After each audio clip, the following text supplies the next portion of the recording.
Hi there. Welcome to New Tracks Modeling. New Tracks is an exciting new digital opportunity to obtain mentoring to help you improve your modeling. You will meet talented modelers and manufacturers from all over the world who share their model building skills and artistic advice. Improve your modeling and increase the confidence in your modeling efforts. Share your building efforts with fellow modelers and have some fun doing it. The shows are live on Zoom and YouTube, so be sure to join in and ask your questions. Now here is New Tracks founder and your host, Jim Kello, MMR. Good evening. Thank you so much for joining us. We really do appreciate it. I hope you come back often and hope you tell your friends about us so that they can join in and have some fun with us. Some of us have been on the show here privately trying to get ready for this show tonight for about an hour. And those people that have been here can tell you that it has not gone exactly how we would wish it would have gone so far. So with that said, I'd like to make a blanket announcement that I apologize for the mistakes that I think may be coming, but I'm not sure. But if they do, you know we're trying everything that we can to make sure that they don't happen again, and we apologize for them. So with that said, I'd like to introduce Father Ron Walters for the show's prayer. Father Walters. Creator of the world, as modelers and makers, we recognize the intricacy and the beauty of our world. We thank you for the vision and the artistry you have given us. Continue to bless us with your creative spirit. Amen. Thank you so much, Father. We really do appreciate all the help that you give us for the show. Now I'd like to run a video of Dennis Brennan's company, Brennan's Model Railroading, who is the show sponsor.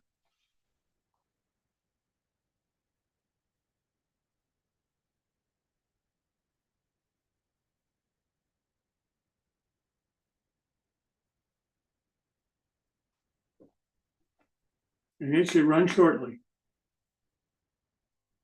Should run momentarily if it was where I was supposed to be. There it is. We're getting there, folks. For over 25 years, Brennan's Model Railroading has been offering unique products for the O-scale market. Our flagship product, Brennan's Better Ballast, was an instant hit and continues to be the industry leader.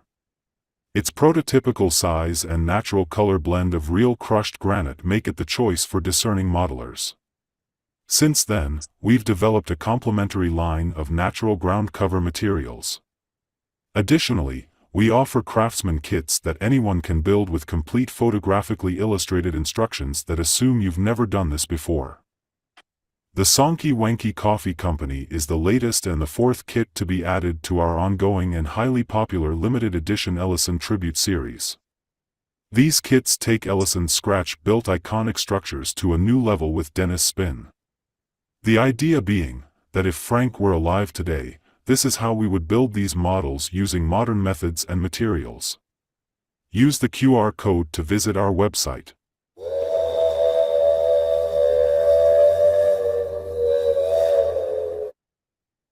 Well, thank you, Dennis, for all of your help for this show. We really appreciate that. Well, I want to talk briefly about three things. One, our newsletter comes out once a month. Martin Breckbiel, NMRA, is our editor, does a fantastic job. The March issue is out. I hope everybody enjoys it. If you see something in there that you'd like to talk about, we hope you do. If you don't see something in there that you think we should be included, hope you'll tell Martin so that he can include it in the next issue. The newsletter seems to be growing, and for sure the popularity, at least based on the emails that I get, is growing. So we hope that you enjoy it and hope that you'll contribute to it to make it as best as we possibly can make it. We also have a new Facebook group. We're approaching 500 members now on the Facebook group that we started a couple of months ago. So I'm pleased with that. We're getting a lot of posts on the Facebook group. I hope that you'll consider joining it and finding out what everybody is talking about after the shows are over.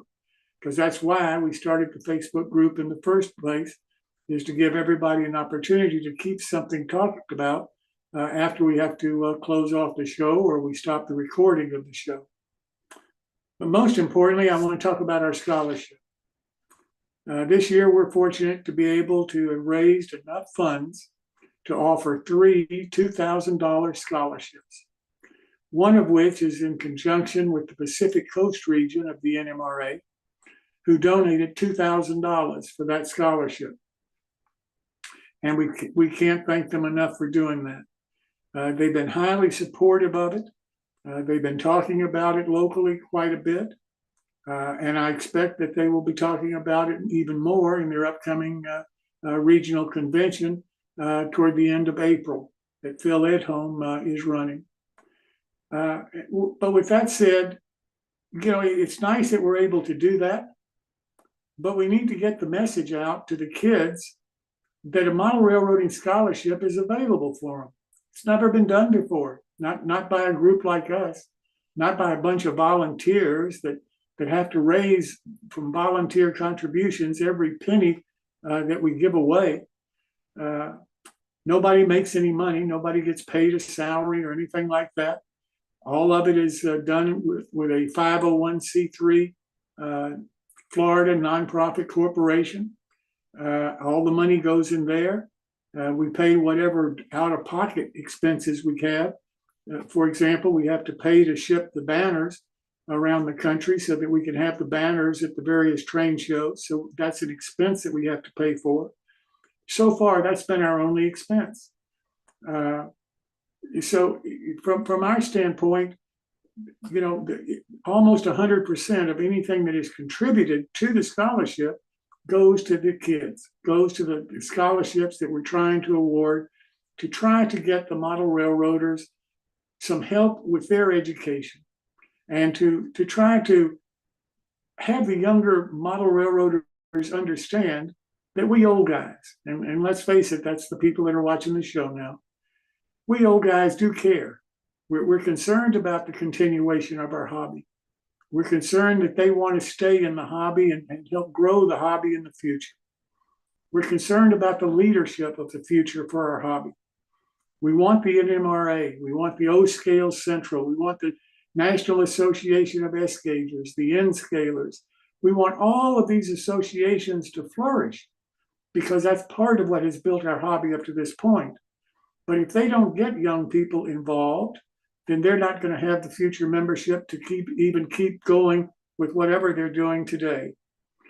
So we really think that the scholarships are one way that we're trying to reach out to the kids. Another way that we're trying to do it is through the Boys and Girls Clubs. I recently did an article for my local paper, and I had a response from a gentleman who said, Jim, I've got 9 4-foot plastic tubs in my garage filled with HO scale trains. I've got locomotives and cars and accessories and you name track and switches, you name it. He said, I've been collecting it for a long, long time. We moved to Florida. He bought a 4-bedroom house down here and he thought he was going to build a new layout. And then health issues arrived. And he said, I just don't want to throw it all away. I want to see it go to some place where the kids can maybe get some benefit out of what I've collected all these years. And so I called the local director of the Boys and Girls Club. He was overjoyed. They have, we're a fairly small county here, and that's a fairly sizable amount of model railroad supplies. He has 4 different locations for his Boys and Girls Clubs, and he can distribute that model railroading equipment and supplies to all 4 of those locations. He was extremely happy to get the donation, had no problem going to the person's house and picking it up and getting it to his locations. And so it worked out beautifully. That's about the 3rd person that has done that because of the articles that I'm writing and encouraging people to donate if they're not going to be able to use it themselves, their model railroad supplies to the Boys and Girls Clubs. To me, that's a logical extension for us with our scholarship.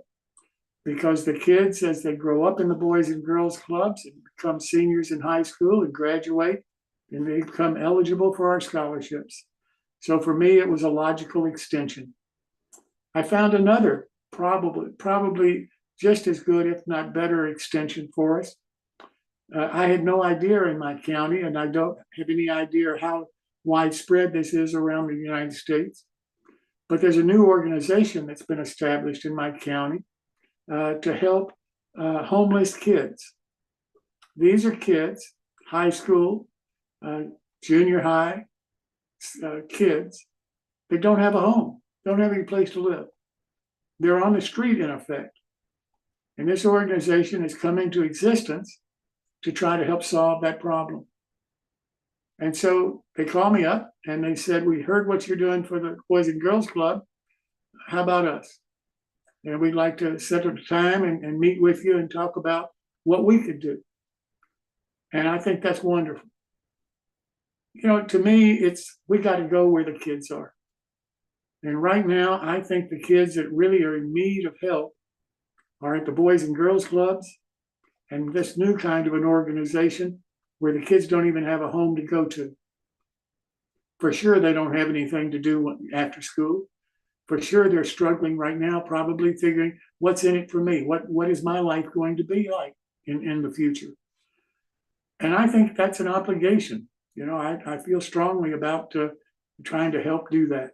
Can't do it through the 501c3, I'm told, because of how our charter is written. So I'm doing it just from Jim Kellum because I think it's important.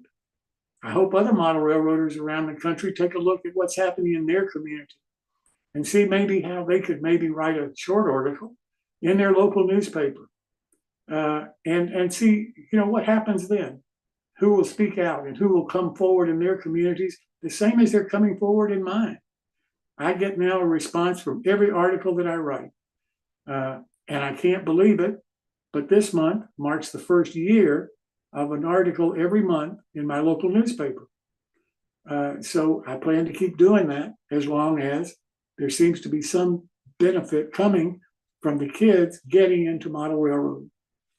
So I hope that you'll talk to the kids about our scholarships. Hope that you'll do everything that you can to make sure that we can cover the train shows. We'll send you the banners. We'll send you the leaflets that can be passed out. We're not asking you to man a table for the whole train show. If you can just get our banners set up, if you can just find a place to put our literature so it can be handed out to people who are interested. We've got QR codes on our banner. We've done everything that we can think of to try to make this a way that we can reach the young people in our hobby, or if not reach them directly, at least reach their parents or grandparents. So if you can help us do that, we sure would appreciate it, because we do want to get as many people as possible knowledgeable about the scholarships that we're offering this year so that they have a chance to compete for them. And we also would appreciate any donation that you care to make, and we use Zephy for that. And the slide that Phil had up a little bit ago has the QR code. It's on our website. And if you go to our website, newtracksmodeling.com/scholarship, then you get all the information as well as a link to give a donation or to find out more information about our scholarship. So with that said, now I want to talk about the next My Bill. Normally I would introduce Chris Course, but Chris is working. He can't be here this evening. So the next My Bill is next week. This is not a special one. This is just the normal My Bill. Everybody can participate. We hope we get a lot of participants. Chris's email is shown on this slide, railrunner130@hotmail.com. And all you have to do is send Chris an email with a photo of your model. If you've never done this before, a photo of you, and then a short description of what the model is all about and the scale of the model. Then Chris can get it in the PowerPoint presentation that we use to do the My Bills with once a month. These are becoming very, very popular. We have an awful big audience for them. These are non-judgmental. This is not a judge contest or anything like that. We just want people to show us what you're building, find out what's happening in the modeling community, what people are worried about maybe, what people are trying new things and being successful or being failed at and having to correct things. The new kits that are on the market and the manufacturers that want to show what they're up to. We'd like to see all of that in the My Build, because we'd like this to be something that we can look at and say, oh yeah, isn't it great that they're building that? That's really a beautiful model. That's what it's all about. So send your information to Chris Course at railrunner130@hotmail.com. And that has to be done probably by Tuesday of next week at the very, very latest, probably sooner than that if you could possibly get it to him, because it will take most of the show on March the 20th to show what everybody is working on. Well, with those announcements, I'd like to start tonight's show. And I'd like to start it with our series on HO scale modeling. Our sponsor is Mainline Hobby Supply. If we could run their video, please.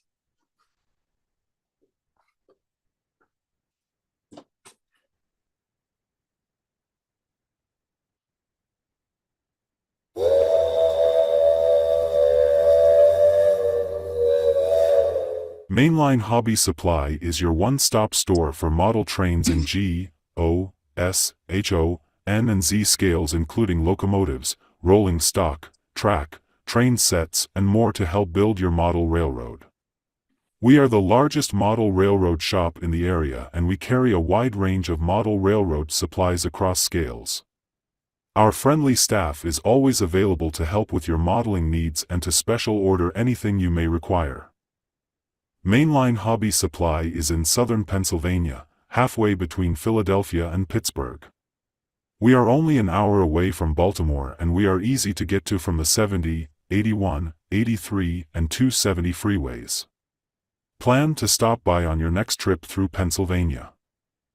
Mainline Hobby Supply also has an online store that can cater to your modeling needs wherever you are located. With our large inventory, fixed shipping costs, friendly and knowledgeable service, and prompt shipping, consider Mainline Hobby Supply for your next online order. Use the QR code to access our online store.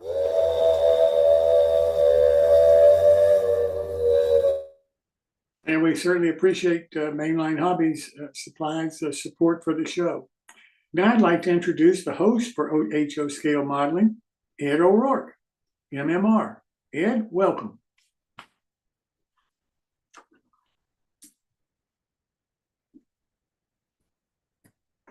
Muted myself there. Sorry, I had my mute on. No problem.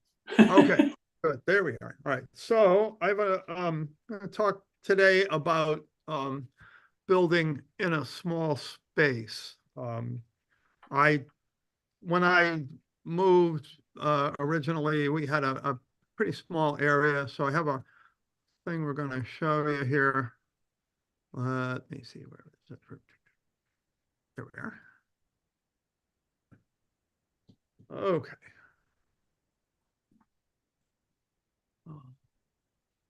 And let me go full screen with this.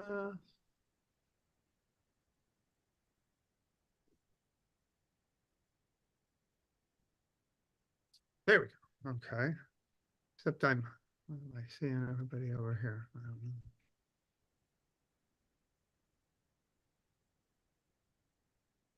Okay, anyway, all right. So I call this expanding the canal line.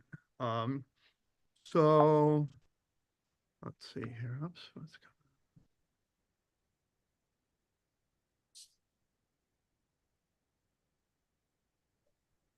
going this way? Everybody see this okay? Or are you seeing me? Yep. Okay, fine. Okay. So we're going to have a brief history lesson first. The New York, New Haven, and Hartford Railroad Company was a conglomeration of 300 different companies put together by J.P. Morgan on the left and Charles Mellon, who was his assistant, or maybe you would properly characterize him as his henchman. And I don't know if that's really a Bowie knife in Morgan's left hand or if that's the arm of the chair with the light on it, but I like to think that it's a Bowie knife. In addition, just about every foot of railroad in southern New England, they also own steamship lines, and almost all the trolley lines in New England. They were what you called the robber barons. And the way they did the original New Haven was organized on August 6, 1872. The way they did it was they bought up any competition that there happened to be in the area. And if someone didn't want to sell out to them, they built a competing line and forced the other line out of business to sell to them on their terms.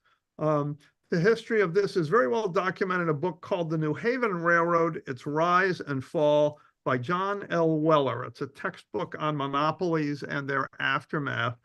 If you're interested in the robber barons, it's a great book to read because you'd just be amazed at the stuff that they get away with.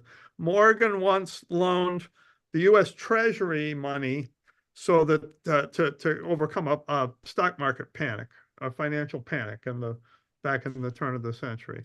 So just about every foot of railroad in southern New England, they also own steamship lines, as I said, and trolley lines. This resulted in a huge number of redundant lines into areas with little industry, few residents, and thus very little traffic.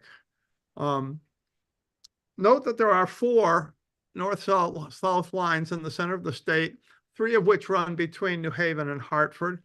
And in the days of dirt roads and horsepower, this was something else, but at its widest, if you look between, let's see if I can get this. If you look between Waterbury over here and Middletown over here, that's a distance you can drive today. It's 25 miles between those 2 spots. And there's actually 4 railroad lines that run north-south in there. At its in the days of dirt roads, they said after motorized travel came along, was a big loser. The canal line, which is the 3rd one from the left here, ran from New Haven on the right of way of what was originally the Farmington Canal, which is why they called it the canal line, ran up to Plainville, where it intersected with the Highland line between Hartford and Waterbury, and then into Farmington. And eventually up to Northampton in Massachusetts, where it connected with the B&A, and finally to Turner's Falls, Mass, where it connected with the Hoosac Tunnel line to Albany. So I modeled New Haven in 1950, give or take a few years, I said, and my plan was always to model the changeover point from steam to diesel to electric at New Haven Station. When I decided to add a branch line above the tracks to the east and west staging yards, I had just recently seen an article in the Shoreliner, which is a publication of the New Haven Railroad Historical and Technical Association, about the canal line. And I decided that trains would go from New Haven to Farmington on the canal line, a distance of about 35 real miles. At Farmington, the New Hartford branch diverged with the canal line ending in a mirror. And this was, going to be different than my urban shoreline route. So if you look here, this is the Plainville area over here. It sits above the west staging yard here and the tracks that access it. I didn't have enough room to make this connection here that you see a continuous curve. It would have been too steep and too tight. So I designed a switchback and with a siding and a runaround track. And this was pretty much all I planned on in that particular area that is called Plainville. Stayed that way for 19 years. In the fall of 2019, with the rest of the railroad essentially complete with at least basic scenery, and I began to contemplate what I could do in that area. It was a junction with the Highland line, which I could model with an interchange track and another mirror. I could add a siding or two and a station, and I could find a place for my water tower model, which was originally going to go in Farmington, but I didn't have enough room for it. This is Plainville, Connecticut. The challenges so there you have some idea of what those look like. This water tower was what I wanted to model. The challenges that go into this, the shelf is only 12 inches wide. I need to maintain access to the water meter and the water supply shutoff, which is over here underneath this part of the layout. I needed to be able to access the phone connections, which are behind the wall up here. Well, we still had a landline. I had to be able to access the electric service box, which is just to the left of what you see over here. And I didn't want, there's a duct under here that goes into an operating pit on the right over here. And I didn't want to make that any wider or make it any harder to get under than it already is. Tracks need to enter and leave through the backdrop. You can see here where the track goes underneath the backdrop, and it has to come up here, and there's another hole in it there. So I installed a 24-inch high, 1/8 inch tempered masonite backdrop. The right side, as you can see, has a curve to clear those water pipes. I meet the divider wall, and the left end has a 90-degree corner. I then arranged a consultation with Lark Products. Lark Products is my friend Bill Brown. He produces these photo backdrops. So he measured the space, gave me a bunch of alternatives, and this was what I came up with. But this is actually called Green Hills. You can see how it kind of lines up along there. Once I selected it, he printed it out. We installed it. And then my wife, Judy, sews. So she produced a drape above the backtop to hide the pipes and wires and everything in less than 24 hours after I asked her. I had that. Then I needed industry in a town. I wanted to use structures I already had on hand as much as possible. You know, you've seen the box. So there's a lot of stuff here. Like many of us, I have this box full of building parts, and because of the difficult part was on the right, I decided where I had to go through the backdrop. I decided to do the easy part first, which is over here on the left. You can see here the SM Tinsley wholesale grocery. In between, this track is a siding track and an interchange track. This track is the end of the runaround track. And there's a mirror there that makes it go on forever. And that's how I camouflaged that end of the layout. The SM Tinsley building was a model power kit called the Delta Fraternity House. So again, don't be afraid to use things for other than they say on the box. The boiler house addition on the front is from the Revell engine house, which we talked about the last time. And the rear building is design preservation models. So you can see how that sort of worked out. As I said, the rear building is design preservation models, and the ones on the wall here that you can see, the background structures come out of the same guy, Bill Brown, the Lark Products, comes out of he has a CD, and he has just photos upon photos and photos of these. The nice part of them is they're in a Word document, so you can resize them to any size you want, from HO scale down to whatever you like to get them more into the distance. So that worked quite well. Let's see, where are we here? All right, then I moved on to the J.W. Schlossberg Coal Company. This was an actual coal dealer in Plainville. And I couldn't look any actual pictures of it, so I adapted it from this building, which is the Cobleskill, New York company, and kit bashed and scratch built using parts from the Walthers, Walton and Sons lumberyard. I had the lumber buildings elsewhere on the layout, and decided I would use them to model this, as you can see here. Note the arrows drawn on the clapboard down there. That's to show which end of those go up. I can't tell you why I do that, except that, you know, there have been occasions when I've built a building out of clapboard siding and got farther along a bit and discovered that I had the clapboard going the wrong way. So I always do that on the front and the back of these things, just so we make sure that there isn't that problem. So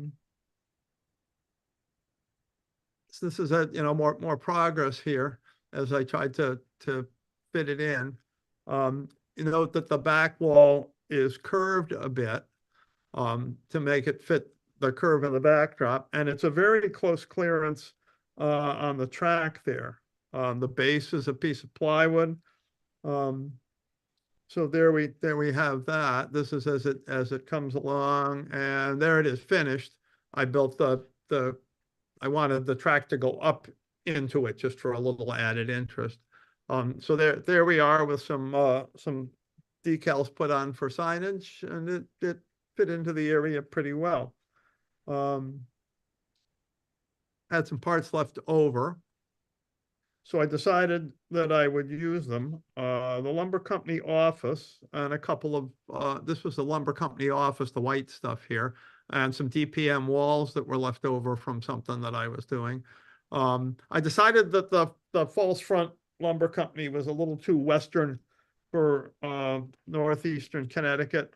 So I went back to the parts box, and the rest became a brick building with a wood frame addition.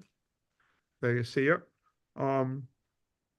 That I built, again, to fit as a flat behind the layout to give this town some personality. I needed to add some more background buildings. So more of these printed ones that you'll see as we go along here are again from Bill Brown's CDs. As I said, you can resize them. I've used a lot of them on the layout. I print them on heavy paper, spray them with dull coat so the ink doesn't run.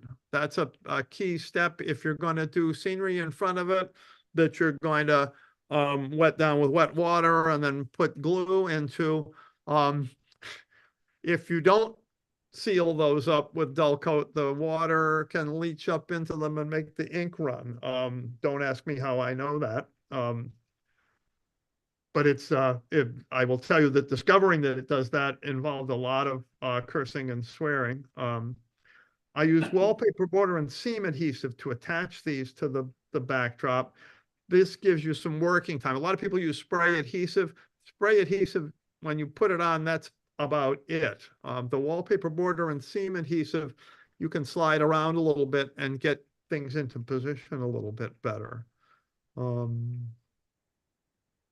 There's some more of them. I've got some of the flats there are leftover parts from some different buildings.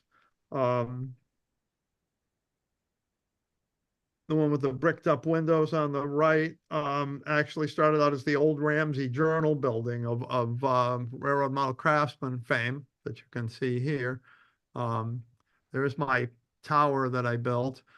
These are just some DPM, especially if I've used the front of the building. A lot of times I don't bother attaching the back to it because it's you're not going to see it. These are City Classics Smallman Street warehouse parts. And the elevated crossing shanty, which shows up here somewhere. Over here on the left is just one of the old Atlas line side structures. I added a siding for the grocer, and we have the switchback. Now that people have complained when I've had them switch up there because you can only get the engine or a car into the tail of the switchback. You can't move things around, so it makes it a little more exciting. And the grocery lead is also a switchback. If you want to get into this over here on the right, which goes to the station, you have to be careful you don't get too many cars in here before you try and do that. So it's a lot of fun to operate, take some real puzzling around.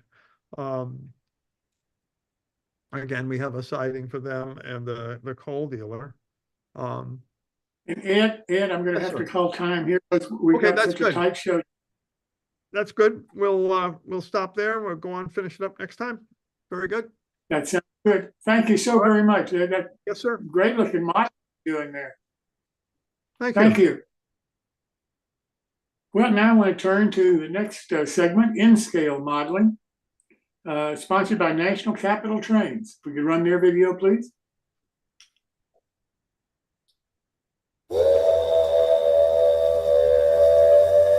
National Capital Trains is the largest supplier of N-scale modeling products in the state of Virginia. We have been in business since 1989. We carry a full line of modeling products, specializing in N and HON3 scales. We carry a large selection of competitively priced high-quality N-scale products from Atlas, Bachmann, Digitrax, Intermountain, Cato, Microtrains, NCE, Pico, Rapido, Soundtrax, as well as Brass. For foreign railroad train aficionados, we offer a wide selection of Japanese and European prototype trains. We are located 20 miles from Washington, D.C. in Springfield, Virginia. We are a short 7-minute drive off Interstate 95. Stop in and see us for the best in N-scale. We also have online ordering on our website, including great prices and expert advice. Call us for your N-scale modeling needs and advice. Use the QR code to visit our website. We look forward to serving you.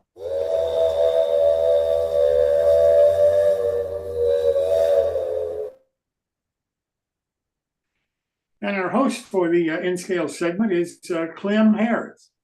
Clem, I think had sent in a video, but we hadn't gotten it the last time I checked. Phil, do we have his video? No, we didn't. It was an upload and it somehow the upload failed. Okay, I apologize. We'll try to find out what happened and try to run it as soon as we can find that next week. So Clem, if you're listening, if you could contact Phil at home and try to get your video uploaded so that we can play it, I would appreciate it. Thank you. So now let me move to Crystal River Models Build Along with Seth Johnson of the Small Coal Shed. So Seth, welcome. Thank you. Yeah, I'm excited to start this segment. We're just rolling video here, so I'll be available for questions afterward, but I hope everyone enjoys the start of the build. To get us started, let's introduce the parts and pieces of our kit here. This is sheet one. Sheet one comprises some basswood, about 1/32. And this is the floor, you can see here, and the ceiling joists and braces. Some excellent material to work with. We like the basswood. Sheet two, which usually does not appear in this sort of long, skinny format, but there are times when all you have left of a material is an odd shape. So you reformat your plans and you go that way with it. This was one of those times. This is the walls, front and rear and the sides. And you've got the fascia there in the corners. You've got the door, a Z-brace for the door, some additional bracing for the outside and pieces of trim. And also some boards that will go into the door. We'll show you how that works a little later on.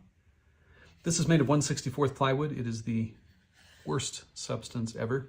We really dislike working with it, but when you're working with something like this kit that might be stained instead of painted, we'll paint our version, but it can be done with stain and looks really nice when it's done that way. You need what the wood offers, what the plywood offers, and that is genuine wood grain that can come out with staining. So this kit can turn out really nicely painted or stained, and it's all because we take it on the chin for you and use 1/64 ply, which again is awful. We hate it. And because we hate it, we do all the parts that we can get away with in laser board instead. This is 1/64 laser board. You've got the sub roof here. There'll be roofing laid on top of it. You can see notches here pre-cut for the ceiling joists, the braces. And then these little herringbone shapes will go on the inside of the door frames and provide places to put boards that hold in the coal in the coal shed. So nice little pieces here. This stuff cuts like butter. It's fantastic. We've got here an example of the jigs that Tom Fitzgerald, who designed this line in the first place, is so well known for. This is just made with some 0.05 chipboard. It's good material to use, very cheap, and for something disposable like a jig, it's just fine. We'll work with this a little later on. I'll show you how it's meant to go together, and it makes what would be quite tedious steps in the process a lot less so. We've got some bagged strip wood over here. And these are pre-cut, or in some cases at least prescribed for you. You can go through and cut these apart, but they are labeled for your convenience. Lots of different sizes, dimensions here go into this kit. And I remember my old red and plaid box Craftsman kit days too well to want to do that to anybody else. Or what you got when you open the box is just a pile of sticks of different sizes and shapes, and it's up to you to figure out what's what. We try to give you a little more guidance on that. And then I've got here a couple of different kinds of roofing. The kit ordinarily comes with this tar paper simulated material, but I like these with a shingled roof. It's probably less than prototypical for the Rio Grande or the Rio Grande Southern, certainly, who didn't do anything they didn't have to do.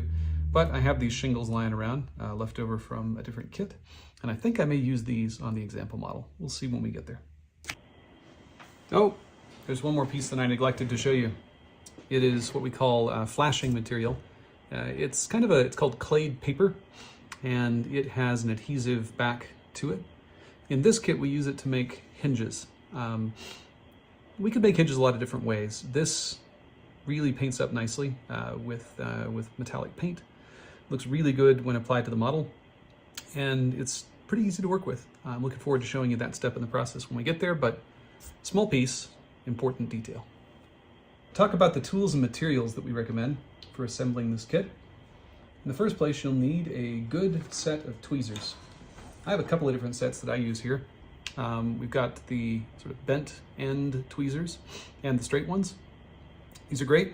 They will help you to handle small pieces of wood in the process of making the kit. We recommend for glue application, I've got some glue here. We just use wood glue. I like the Type Bond brand, but there are many other options.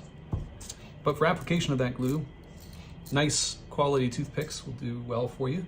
And then we always have little scraps of wood lying around the shop, and I much prefer these to, say, a piece of paper for holding bits of wood glue as you work. We also use standard X-Acto knife, brand new clean number 11 blade here from X-Acto. That'll come in handy.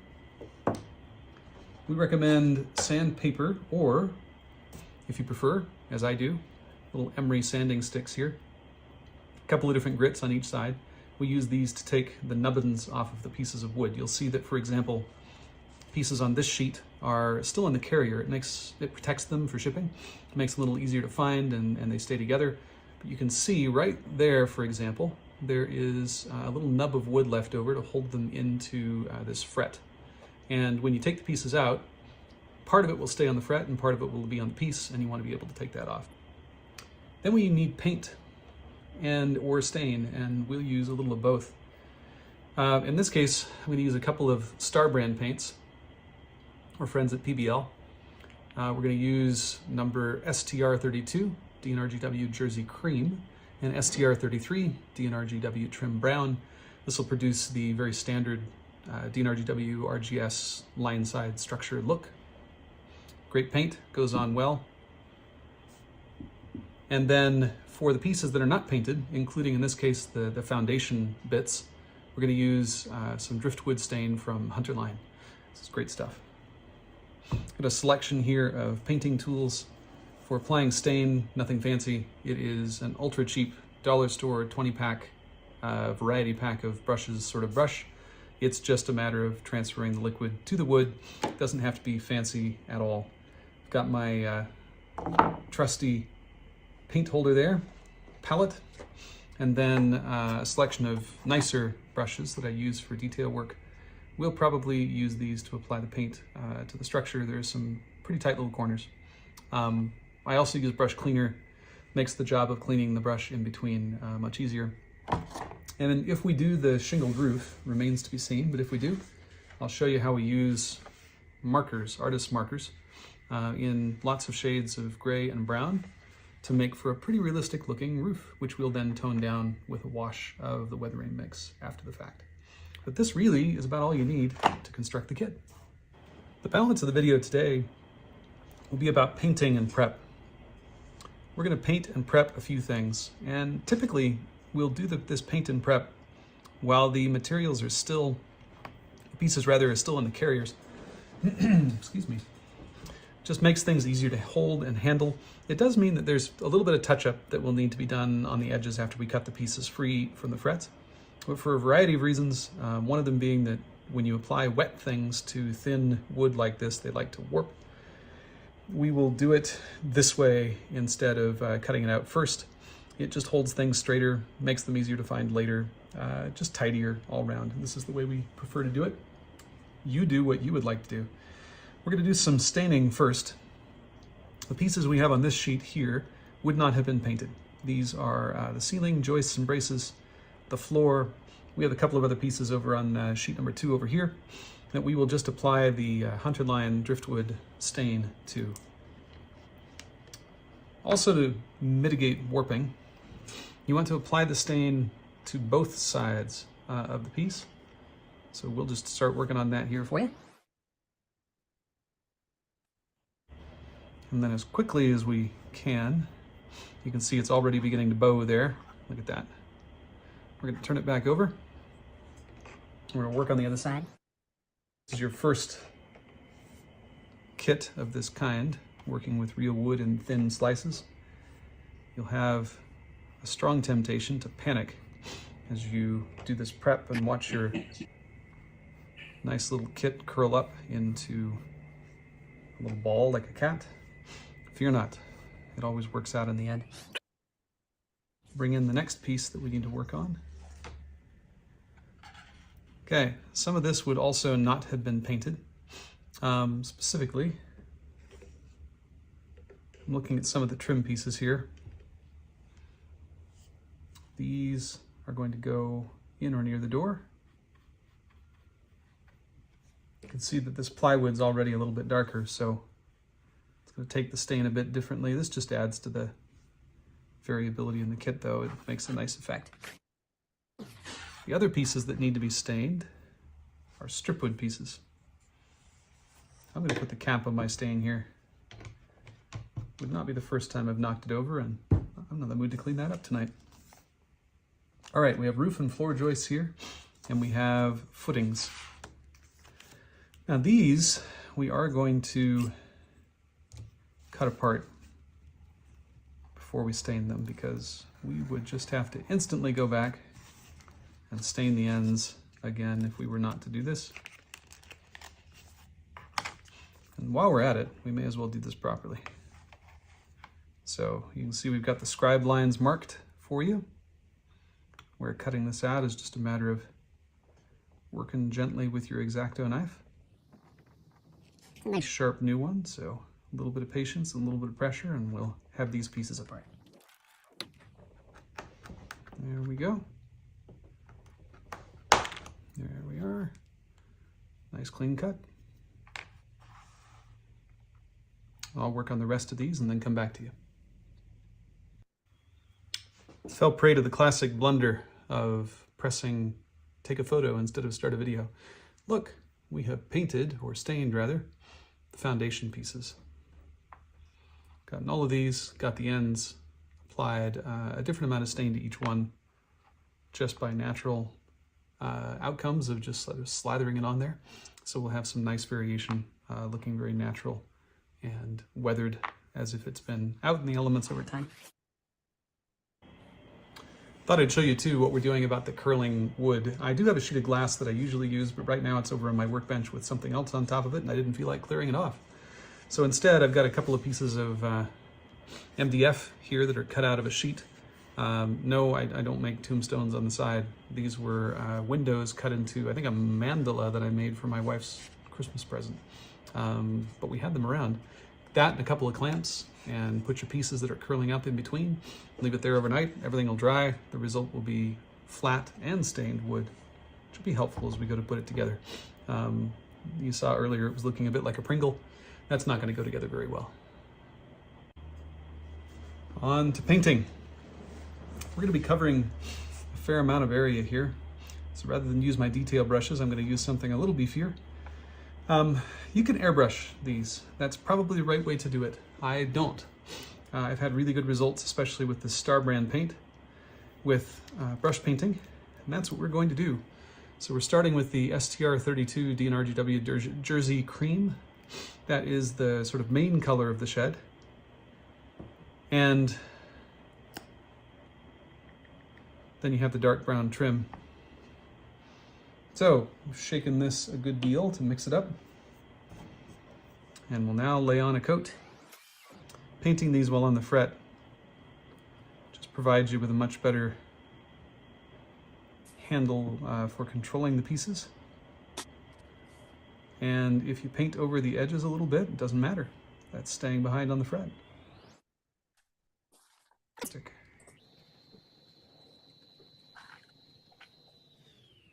All right, I'll proceed to put a coat of paint rather on the rest of the pieces of side and back and trim that should receive this color.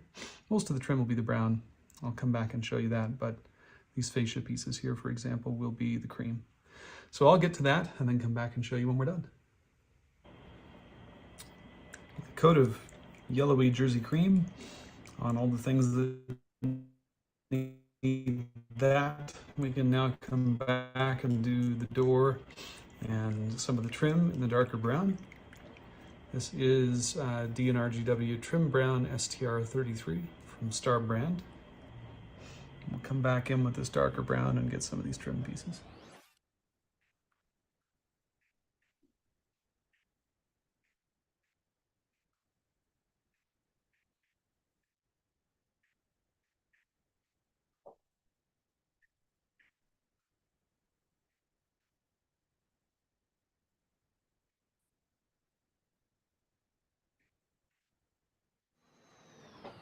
All right, I think we've got a coat of brown and everything that requires it. One of the few distinctive features of this otherwise pretty ubiquitous line side building is the external bracing. I've always found that pretty attractive. It's like the boxcars that you might see from the steam era and standard gauge with that external bracing. It adds just a little bit more visual interest.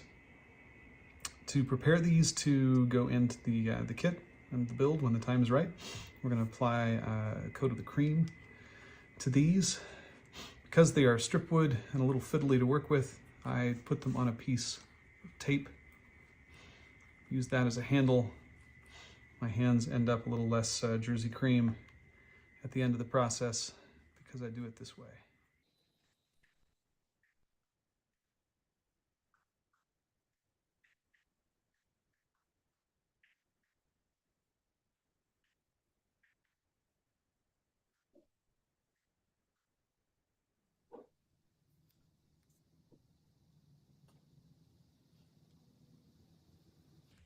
Excellent. That is pretty good coverage of that one side. I'm going to lay this back down and go along and make sure that everything's laying pretty flat and that the more egregious puddles of paint are picked up. The wood's going to do a good job of dealing with that, and the paint itself will work out well, but I'm going to help it as much as I can. The other thing we'll do this week before we wrap up is prepare the jig for use. You can see that it's got some cutting in it, but then also some scribed lines. And we will prepare it by folding along that scribed line. The jig has a front and a back. You can see there's a relief cut in here so that pieces will sit in here, and then some notches where you'll put the outside bracing. And anyway, very clever, makes the thing go together very well. We're grateful that Tom created it. Now, to glue these pieces together, you'll notice that in general, the back side is smaller than the front. So we're going to put glue on the back of the back side, the inside part here. This is another of my very cheap value paintbrushes here from a craft store 20-pack. When I have a lot of glue to apply to a big area in a short period of time, I will usually use this instead of a toothpick. Perfect. We'll now press this together and squash it a bit. Wood glue holds very well on this chipboard, which is really glorified cardboard. And there we have a jig ready for use. I'll show you next time around how that is to be used. I'll clean off some of the excess here.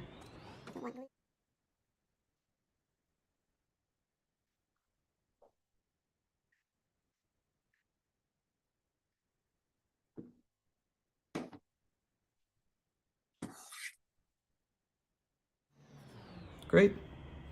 I think we're good to go. Leave that to dry also overnight. It'll either be dry in a few minutes, but we won't use it until tomorrow. All right, all set.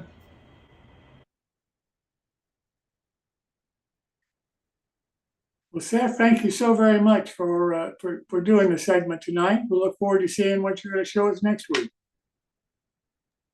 Thanks, I enjoyed doing it. Apologies for the production quality. That's the first video of that kind I've ever made, and it was an adventure, but it came together okay, and maybe the next one will be better. Who knows?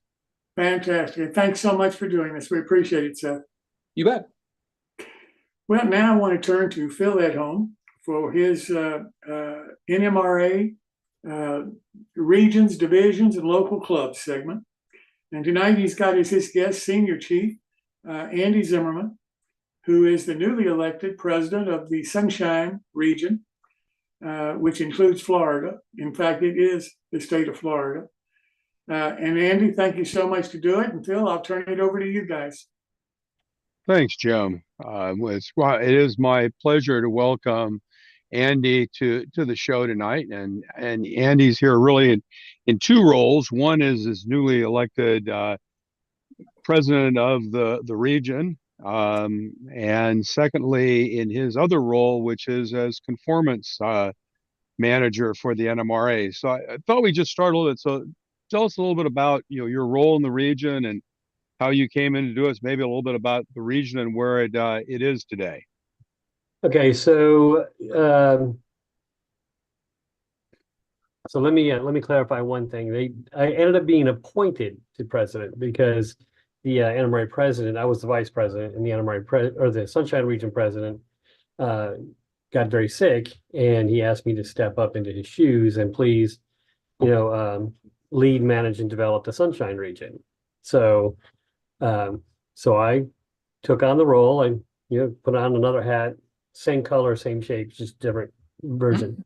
So anyway, I jumped in and I started team building with the members that were there, and we ended up bringing on some new members onto the board, and we hit the ground running December of last year, and basically my mantra has been, if you're going to be this crotchety old man in the corner and you don't want to talk to the new members and you don't want to lead, manage, develop, you don't want to mentor, you don't want to be part of mentorship, fellowship, and community, then I suggest that you step aside so the rest of us can go ahead and start team building and start building community.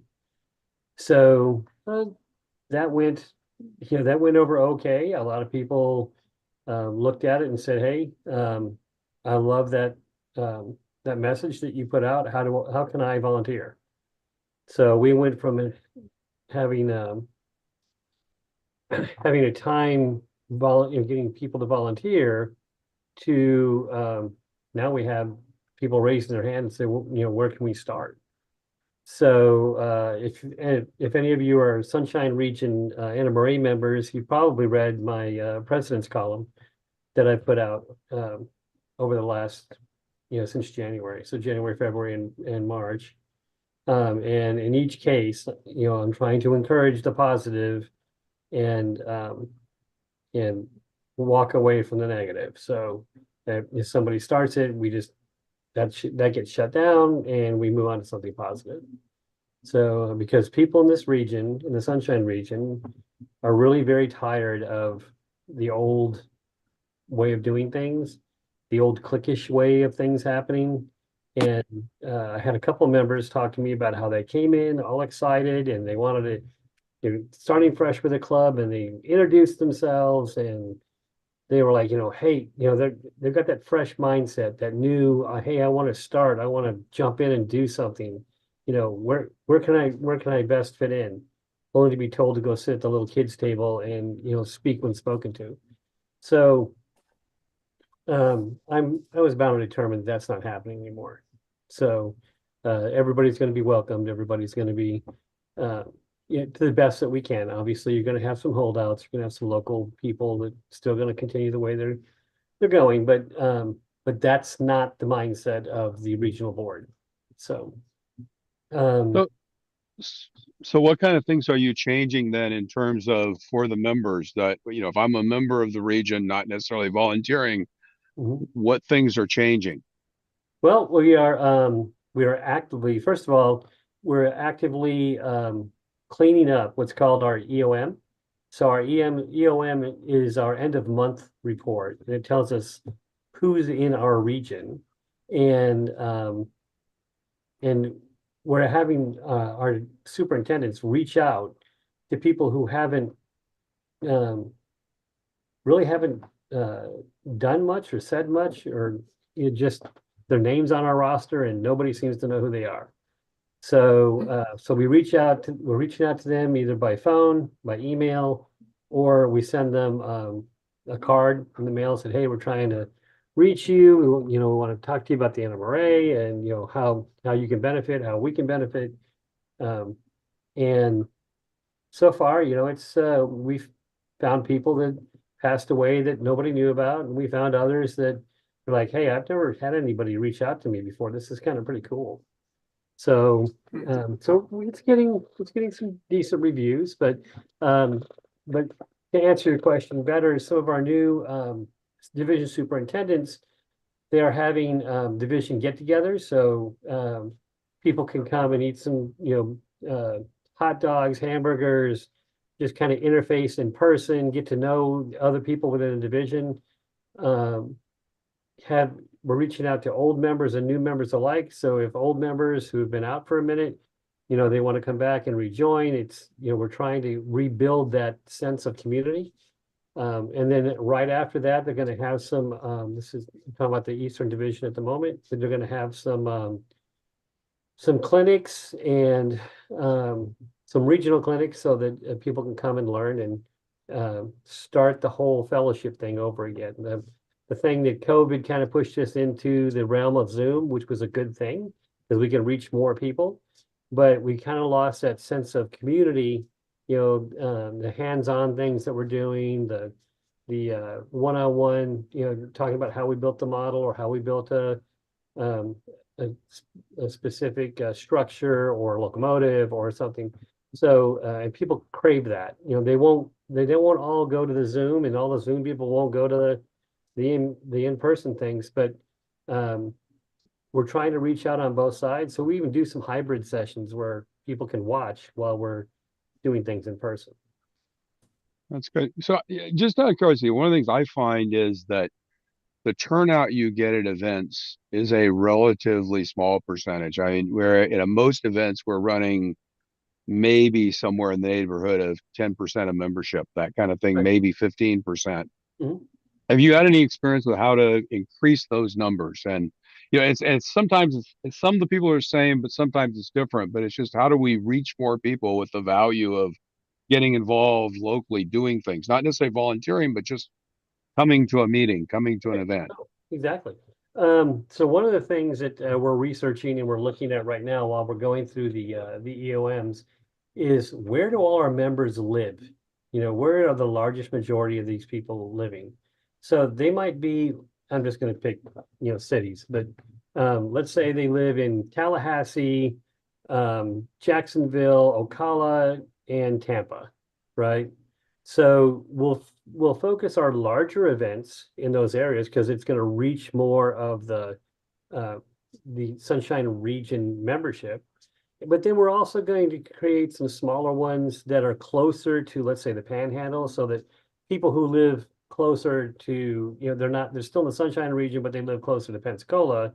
or they're out in the middle of nowhere between, Lake City and Jacksonville, they can attend some of these things as well. So we're trying to reach out to people so they can come and become part of it. And the ones that can't, the ones that are just, hey, I'm 80 years old, I don't drive much anymore. My grandson can't drive me to a meet or a clinic. So then we try to provide for them a hybrid link so they can, and we'll have a dedicated cameraman and somebody who's like going to sit there and focus in on what's happening, what's going on, so they can learn from the clinic. Because we can project any clinic that, somebody's giving from across the US someplace. We can share that clinic. We can also, when we're doing the hands-on things, we can use the cameras. I have a couple of cameras that will focus in very nicely on what we're working on. So, and people that are remote, they can stop us and say, hey, wait a minute, I didn't see that piece, or can you back up a minute? What did you glue right there, or what did you add right there? So we're trying to be as inclusive as possible and try to use both technology and outreach to bring everybody back together again. That's good. That's good. So do you do this as like a specific event doing a hybrid, or do you also do virtual kind of scheduled meetups at certain time, like a repetitive, once a month, once every couple of weeks kind of thing? Well, I did an initial set of hybrid clinics, or not hybrid, excuse me, virtual clinics. And we started out with 3 clinics, and we broadcast out the link to everybody and invited everyone and said, hey, come and see what we got going on. And it's a little slow to start because I hate to say it, but some people are just afraid of Zoom and they don't realize it's one click. So it's literally one click, and you're good to go. So it asks you a couple of questions in between that you have to answer, but it's nothing difficult. So I've managed to get every person who's had an issue with Zoom and trying to get on Zoom. I've had it, being in IT myself, I've walked people through these kind of things every day. So I was able to bring a lot of people in to see the hybrid clinic. And they were like, wow, we didn't realize that you were doing all this. I'm like, well, it's going to take a minute for the word to get out. So again, we just kind of hit the ground running in December. We've got a lot planned. We've got other things that are in work. I know the Eastern Division, their new superintendent, Jim Moore, has got some great things planned in the next couple of months. The Western Division, they've had a few things planned for in the next 4 months. Northern Division, I think the next thing they have planned is they got some clinics that'll be happening at train show here in Tallahassee. There may be another one in between, some virtuals in between. And also, along with that, in order for me to understand the region better, and any of the modelers that are here that are in the Sunshine region, I'm going to do basically an open door. I'm going to put out a Zoom link, and I'm going to ask members to attend, and I want to hear what it is they have to say. So I'm sure I'll get an earful from both ends of the spectrum, but I really want to understand what it is they need from the Sunshine region as a region, and how can we best help their divisions. And I've only got a few months left to make that happen. Elections come up June, July. So if I'm not the next guy, or hopefully the next guy will continue to promote these things and push these things so that we can build the Sunshine region. I hate to say build it back better, but that sounds political, but we can make a better Sunshine region. We can develop a better Sunshine region. They just need somebody to lead, somebody to mentor, and they need the fellowship in the community. So That's absolutely true. I think what I've found is it's pretty hard to get anybody to run against you once you get that's more the challenge than getting voted out these days. Well, my goal in this whole thing is to make the Sunshine region so popular that we'll have so many people trying to run for offices, it'll be hard to choose. There you go. So one area that we've talked about is recruiting. If we look at our typical annual attrition, most regions it's going to be between 8 and 12%. It's a fairly reasonably high percentage. And that means if you want to grow, you've got to have 15% new members. What kind of programs are you doing for recruiting, and growing the membership beyond your existing members? Okay, so some good news. Let me just throw this on top. Some good news is I've been working with the Sunshine Region either as a director, the vice president, or now the president since January 2023. And it took a little bit for some of us new members to get the ball rolling the way we wanted it rolling. But we actually grew. We were projected to come back at 3% in 2024 to have 3% less in our total membership. We actually grew by 3.5%. Positive messaging, opening, doing virtual clinics, trying to get getting some of the MMRs to start teaching clinics and opening up to people to assist when they have issues or problems. And this is not just our MMRs. We're bringing MMRs in from the NMRA itself, and I'm able to do that because I have very good relationships with all of them, especially as a standards and conformance manager. I have very good relationships with most of them. I won't say all, but and we're getting people talking again. So, and before, if you ask them about the Sunshine Region, they're like, "What? Oh no, forget that. I don't want to have anything to do with that. It's just a bunch of old boy political crap. And where's the worth? Where's the value?" So our job now is to show them where the value is. So, so we continue to try to, like I said, push the positive message. Now, along with that, again, we have what I was speaking to earlier is we have these re-rail events where we reach out because we have a list of everybody who's been a previous member, as well as people who they haven't renewed in 30 days or 60 days, or haven't renewed in a long time. So we're reaching out to those members as well and trying to re-rail those people and bring them back. NMRA National gives us some small incentives to help us pay for some of that, so that the region isn't taking this big hit on dues for food and the building and the meeting space, etc. So so at least it takes some of the sting out of it. But we're reaching back out to the community and said, hey, you were an NMRA member before, come and see what we're like now, and then tell them to bring a friend, bring a fellow model railroader, even if they've never been a member or they were a member 10 years ago, bring them. So, and then we start re-railing those people, or we start bringing them on board, and thus the growth. So now we're learning as we go. So, the processes will get better. The meet and greets will get better. The clinics will get better. This is I kind of, forgive the Navy analogy, but it's like an aircraft carrier. The aircraft carrier was going the wrong direction and away from the wind the whole time, and it doesn't operate well that way. So we need to bring it back 180, get her back into the wind, and get 40 knots across the deck so that we can meet our mission. So and that's what we're doing. She's not turned all the way back into the wind, but she's certainly got some headwinds going there. So we may change the subject just for a couple of minutes. Let's talk a little bit about the conformance program from an NMRA perspective. I think that's been an area that there's a lot of questions about. Obviously, across the industry, we have some companies that conform to standards, some that don't.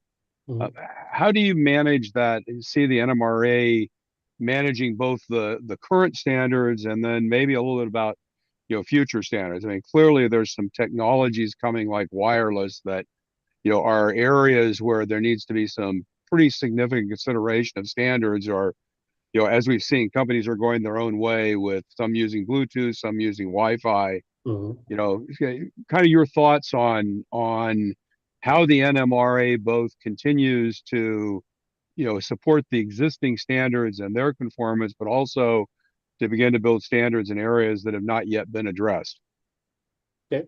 So, and it's funny you should mention that because we're right in the middle of some of that right now. We've got several things in the fire that are not standards yet, and we need to develop a standard for it. For instance, ESU has a 24-pin connector, and it's a small, very small micro connector. I believe it's a NEMA connector, and it's got 24 pins on it. And they are putting this into Rapido models. They're putting them into Atlas models, and it's great for N scale because it's so tiny. I mean, no, I was going to say, I think I have one sitting here, but it's in the garage. But literally, the whole DCC card is like it's like smaller than the width of my thumb or the length of my thumb nail. So it's tiny and it pops right onto this little connector, and it's got sound and it drives the motors, and it's got, I mean, ESU has it so you can program it all up. So so there were some manufacturers a little worried about that, and they're like, well, what happens if the next guy wants to use, pin 5 or something else and pin 12 or something else? Those aren't standards. Those are aux, and because they're aux, they can use them for whatever they want. So so we are working with ESU with the way they set theirs up, and we are developing a standard for this new 24-pin connector. Now, I will say that when I got to the standards and conformance chair, when I was approached by Gordy Robinson and the vice president, Rick Coble, there were a lot of things that were in the fire that things were just not moving. They weren't happening. And it's because there was a lot of kind of the old head thought processes that were happening. So I got the team back together, so to speak. But we had some good meetings. We had some good motivational talks, and now all my managers are out, and they're actively, or they're being very proactive with a lot of this. So for O scale, for instance, there's some O scale wheel sets. There's some old scale couplers, I believe. There's some S scale that we're looking at. There's a ton of some HO, well, and most of the HO stuff is done, but HO and N.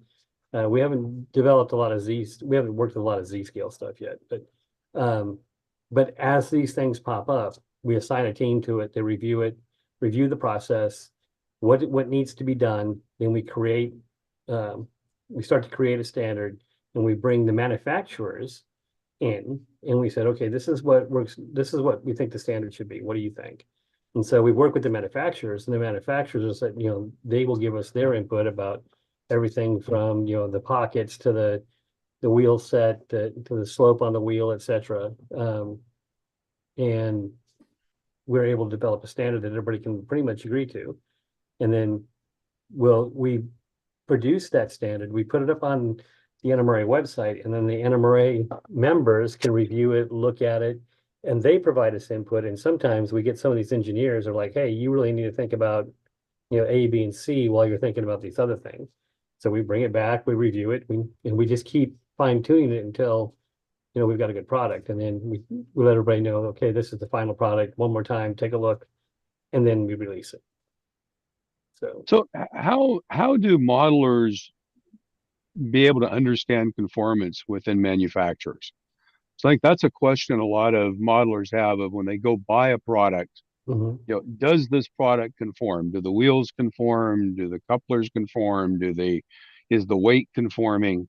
It's one of the things we really don't see, the UL listing, so to speak, for, conformance to standards. Sure. Is that something that, the NMRA is thinking of, That's what how we to, do. So we produce what's called a conformance warrant. So we take a product, whether they send us the product, we purchase the product, or we already own the product, or we personally purchase the product.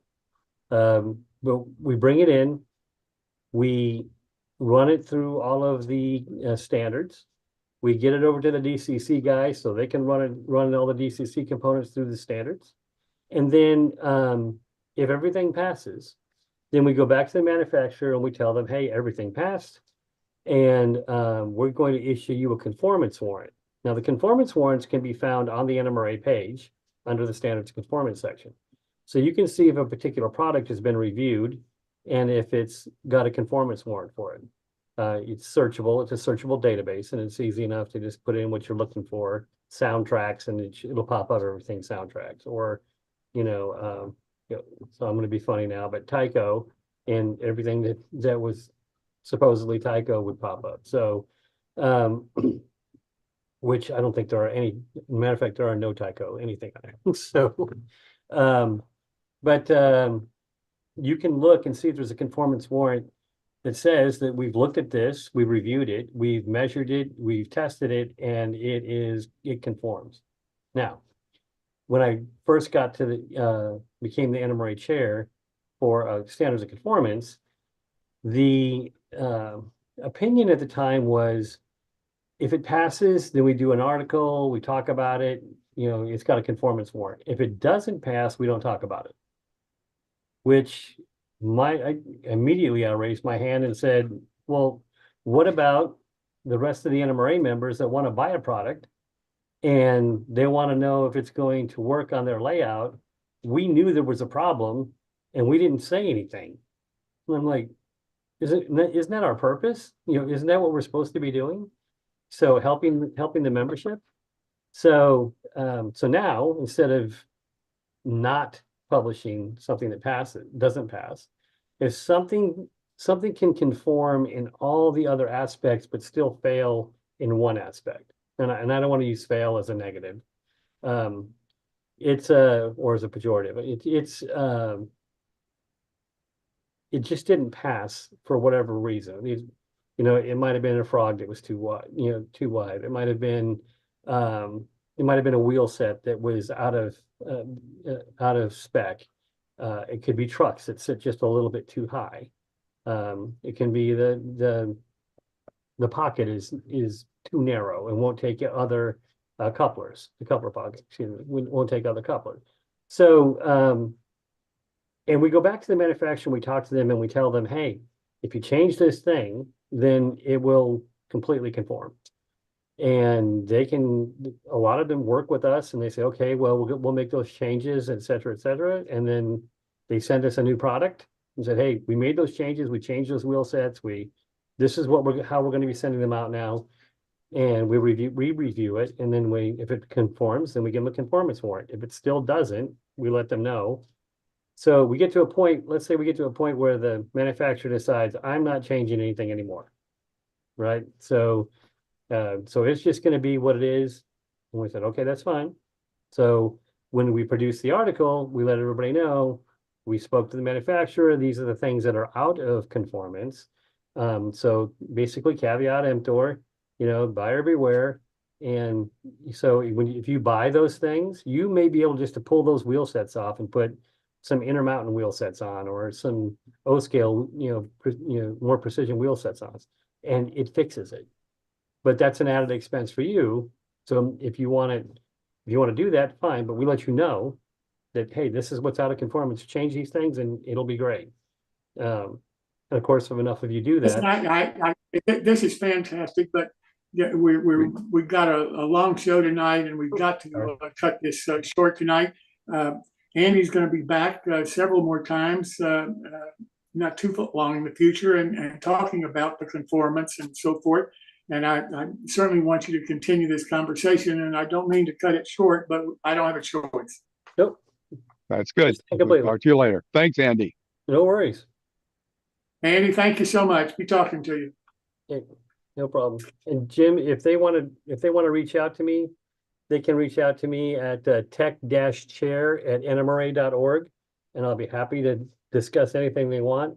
Or if it's the SSR they want to talk about, SSR Prez, P-R-E-Z, at nmra.org, and I'll be happy to talk to anybody about anything. And Andy, you've got a convention coming up, don't you? It's in October. We're trying to determine what that convention is going to be and what it's going to look like. So we may end up moving it to Ocala as opposed to down in Lake City, but we'll let everybody know. Well, that's great. And if you'd like to come on the show and talk about the convention when you get it solid down the road, just let me know. Glad to have you. All right. Well, now I want to turn to Tom Farrell, our layout scratch builder, and see what, now that he has finished, I believe finished, his scene. Shantytown. He is starting another one, and we'll see if he has a dam in this second scene. For the introduction. Yes, I have something new this evening. A new scene.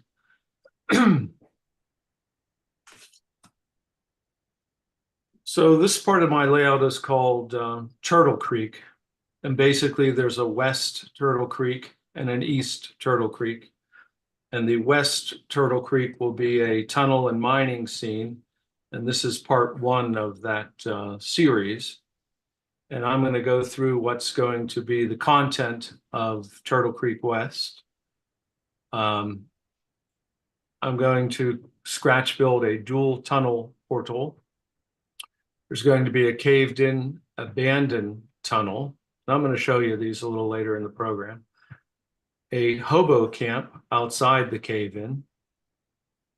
2 mines, or at the moment I'm calling them unobtainium mines. I don't know if they're going to be coal mines or limestone quarries, but right now, unnamed. Several company houses. A water tower, which you see my scratch-built water tower here on the left. That'll be in the West Turtle Creek. Will be this depot from my previous layout, the Turtle Creek Depot. Gleason Mechanical Testing, another scratch build of mine from my old layout. Lazaro Ironworks, it's another scratch build from my previous layout. Sarunas Miracle Lighting Products, another scratch build from my previous layout. And a wood truss bridge. This was a kit, which I can't remember whose. So basically the items 1 through 5 are all going to be new. Items 6 through 11 are from the previous layout. I estimate Turtle Creek West is going to be 6 to 8 parts.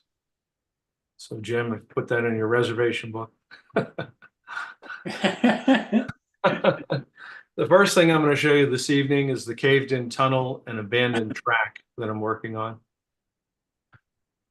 Oh, this was the area of the layout that I want an abandoned caved-in tunnel and abandoned track. The abandoned track will appear as though this main line used to go right into this mountain here. First thing I did is I took a piece of plywood and I sketched out a tunnel opening using an NMRA ON30 track gauge. And then I cut it out with my little mini table saw and my Dremel. And then with my razor saw, I cut out basically the tunnel. It's about 4 inches deep. And I'll later, as you'll see, I'll paint that black. And that'll be the cave-in. And I'm going to show you how I make my tunnel portals a little later when I do the dual tunnel portal. But for testing purposes, this was the single portal. I wanted to make sure I had clearance to the left and right of my of the saw cut. Then I began mocking up where the retaining walls would go. So that's another piece of plywood. I build all these retaining walls on plywood, gives me something to glue these sticks to.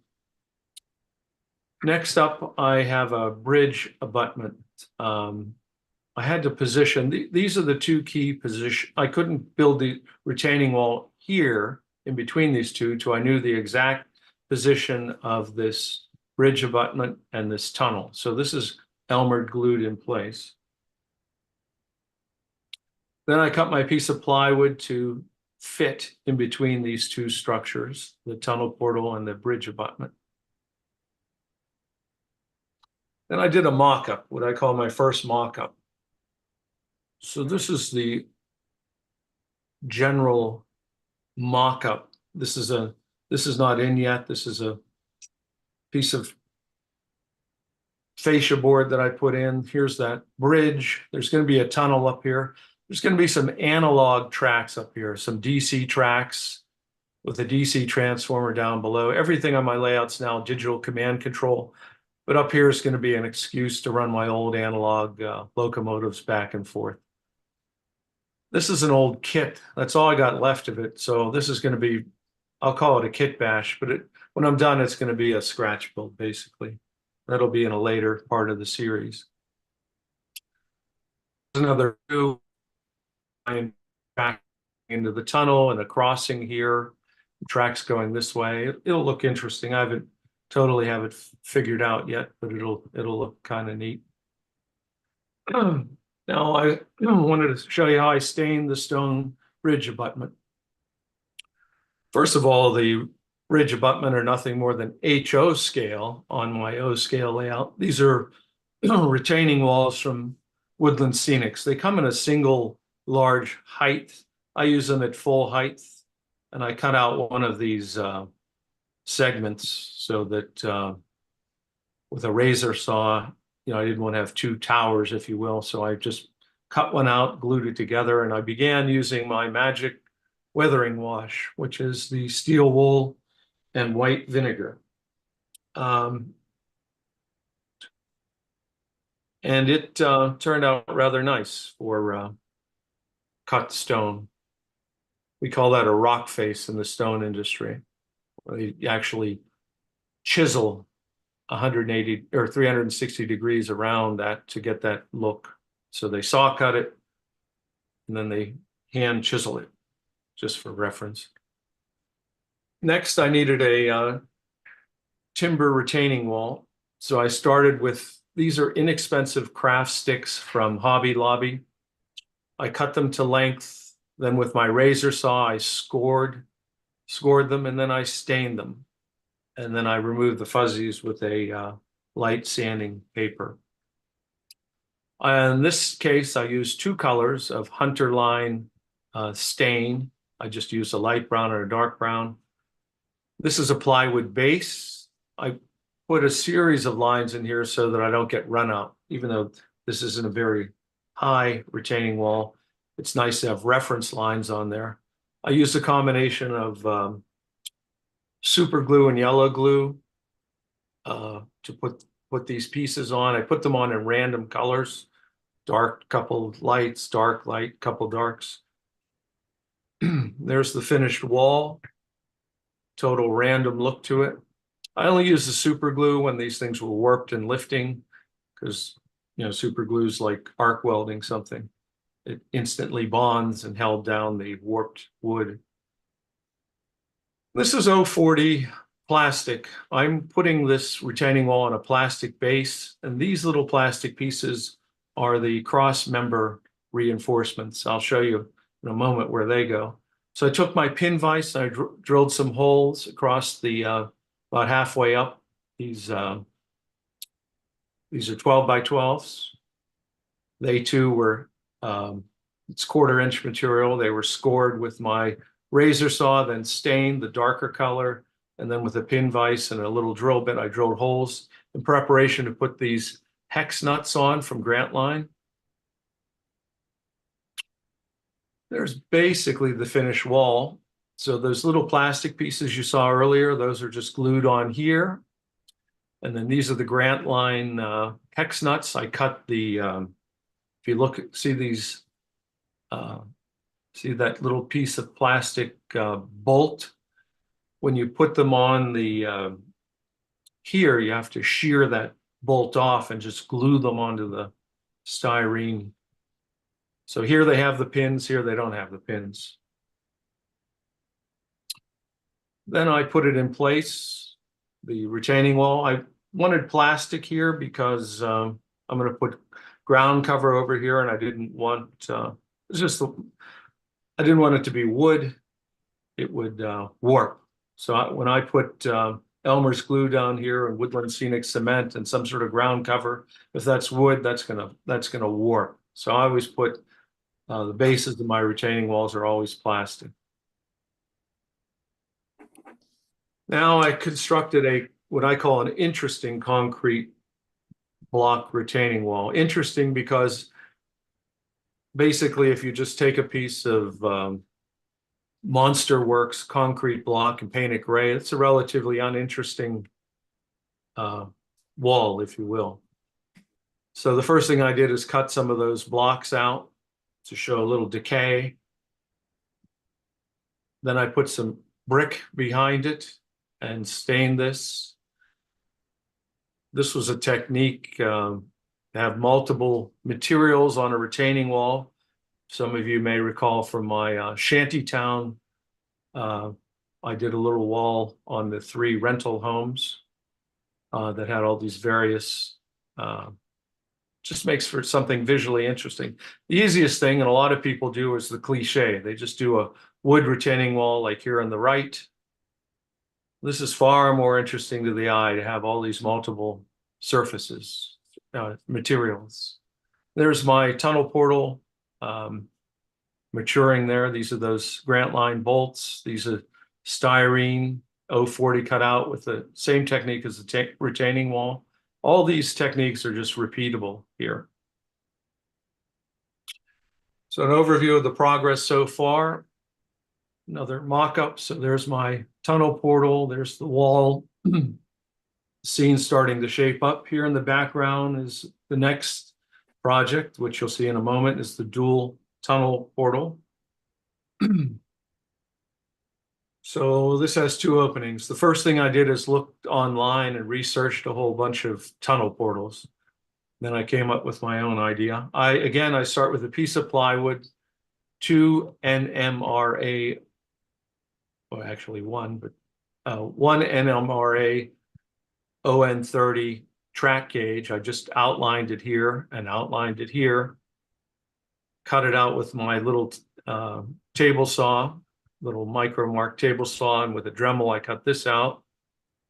And this is in preparation to put more of these sticks on. There's the Hunter Line weathering mix. I used driftwood, medium brown, and light gray.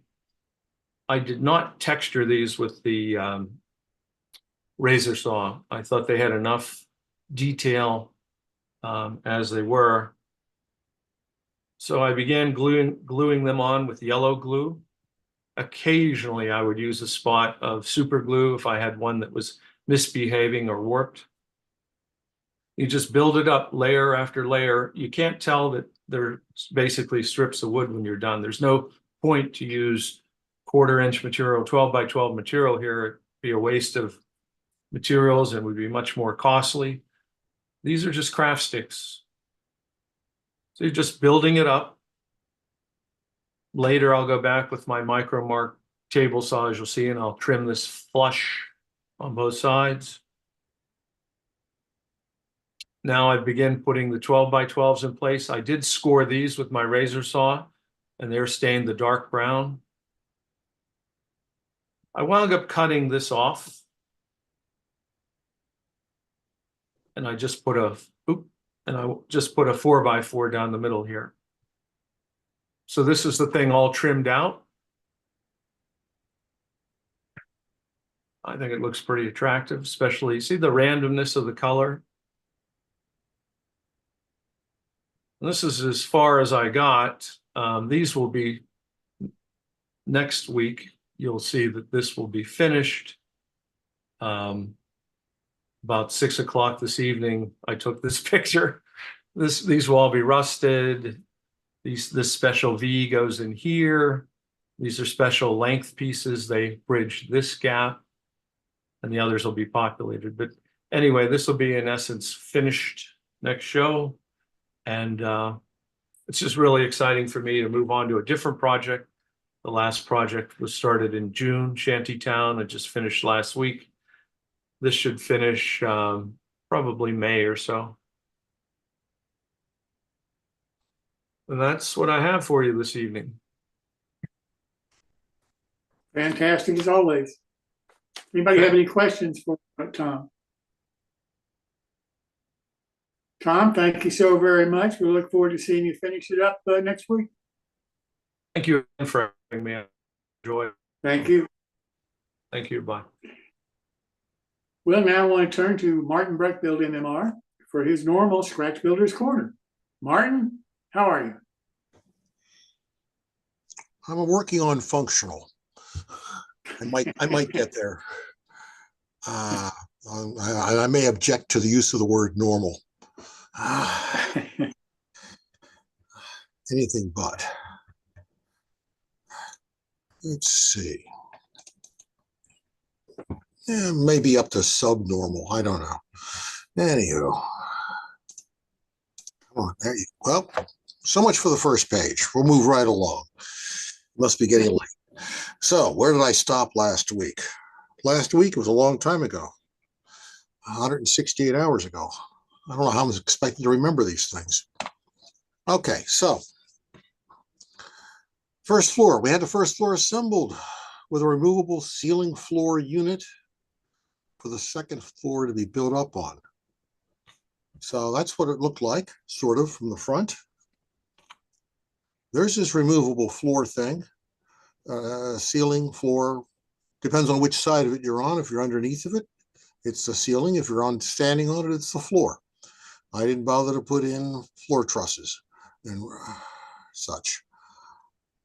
But there's one thing I need to point out. That's this little ledge. This ledge runs all the way around. There's a reason for that ledge, which we're going to find out about later. And of course, last week I shoehorned in a floor. I put one in that little back add-on section as well later, but I think, at least I'm pretty sure I did. We'll find out. Maybe not this week though. So we're going to build the second floor now. And there's our front and back walls. It's going to be asymmetric. I know it's a big word. It must be SAT week or something. But there's sort of, I've forgotten the symmetry rules involved in this, but there's a front and a back. Let's see. The one at the bottom is the front. The one on the back, the one at the top is the back. Unless I have the whole house backwards. And you see, it's glued up from scrap pieces of milled clapboard. It's 3/32 square units on the ends. Those are the corner posts. Tie it all together. There are the two sides, a left and a right, an up and a down. And we go back, you can see one side's a lot different than the other. There's a couple of scale feet difference here. So be a little careful when you cut things out and make sure you account for the differences left, right, up, down, back and forth. It matters. And of course, as always, you want to get your milled clapboard right side up. There's nothing like the irritation of cutting the windows out and then realizing I had the whole board upside down and there's a ruined piece of clapboard, or at least stuff that goes into the scrap box for some other purpose. Hopefully it can be resalvaged for something. Okay, so this is where that ledge comes together. We put those four walls together.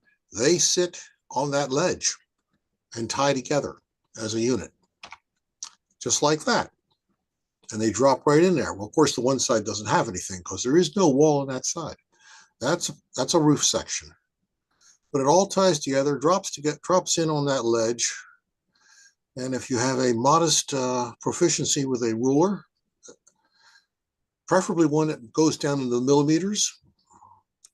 This is not that hard to do, to measure accurately. Otherwise, you're shimming or sanding until it, sanding feverishly until it actually fits. But this dropped together rather nicely and surprised even me that I actually was able to do it without messing it up more than once.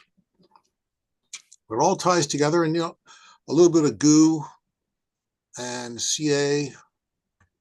You got the end grain ties right into the corner post. It is a little tricky in that you can't set this down on a piece of glass like I normally do, and this piece is up in the air. So it's this base, this wall, and this wall are on the glass, and this one just ties it together. And once it's close to set, pick it up, drop it on the floor, onto this ledge, and it actually fit. First try. Shocking, absolutely shocking. And there's the back side, or the let me see, that would be the right side of the house. So you can see it begins to fit together, and it does fit together, and that whole unit drops and locks in place on top of the first floor unit. So if you want to get inside of the first floor, you can just pick the whole second floor up. It comes right off, and it fits right in slots in the onto the first floor. For if you're really into pain, and some days I am, you can actually detail the interior and put up partition walls and a stairwell and all that fun stuff. And I'm not sure we're going to do that on this show. Too much pain, probably.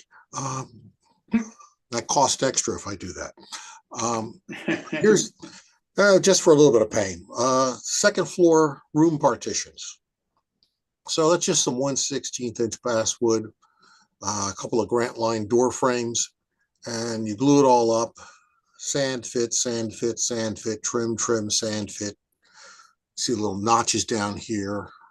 Those actually fit into the, I think, the right-hand wall. And that fits right in place. So we have 2 rooms, a bathroom, and a hall for where the stairwell comes up from downstairs. And to be careful, because you got to remember, you can't put walls where the windows are. That doesn't work usually. It looks a little funny from the outside of the window. But this does block the view through, at least on the second floor, through the building, front to back. It breaks things up. And this is something I really abhor in the vast majority of kits that you buy. They're a hollow box. And they're on your layout, and you walk by and you look through the window, and you're seeing the backdrop of the layout out through the window. And at least put something in there to break up the view. A piece of paper, some art paper, some black stuff, something to just block the view, because you shouldn't be able to look through your houses and see the backside, out the back, and see the rest of the layout. So it fits in here. I've added an extra little piece here, a piece of 16th basswood down here at the bottom, just to close off the crawl space into the attic. Maybe I'll put a door into it. Who knows what evil can be lurking in the attic to scare the children or the adults. Things that go bump in the night. And I'm going to stop here, and we'll pick it up next. No, we will not pick it up next week, will we, Jim? We'll pick it up in 2 weeks. 2 weeks. 2 weeks. Tomorrow, next week, we have the My Build segment, and want to give as much time to everybody to show what they're building. Yes, and I even managed to remember that. So you can, in the meantime, since you're not having to do anything this whole week, you can work on detailing the interior, because I think that's going to be gorgeous with the stairway, and oh my gosh, that's going to be beautiful. I might actually be more interested in putting the roof on and the chimney and 3 different colors of paint and windows and doors and painting them and glazing them. My most favorite thing to do, glazing windows. It's right up there with having my toenails pulled out with a pair of pliers. I got it. Well, we'll see next week or 2 weeks from now and see what you're working on then. All righty. Thanks, Martin. Well, now I want to introduce Steve Sherrill. What do you want to talk about, Steve? And I know what he wants to talk about, and I think you're really going to enjoy this.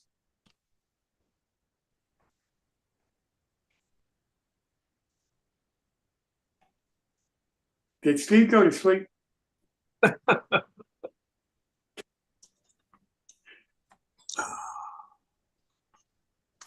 Okay, here I am. Since you asked about my hat last week, I thought I'd put another one on tonight you could ask about. Well, tonight is going to be a little bit controversial, I think.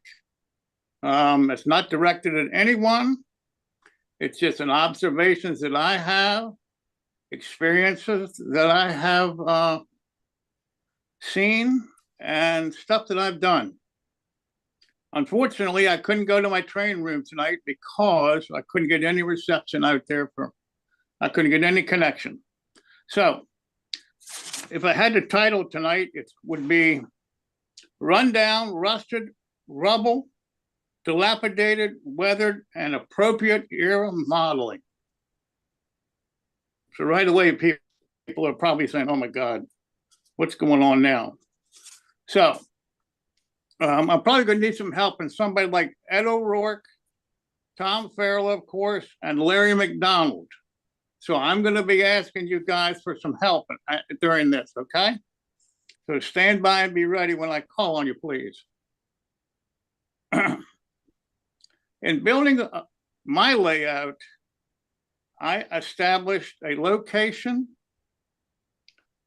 a month, actually a day, but the day is not really that important for me, and a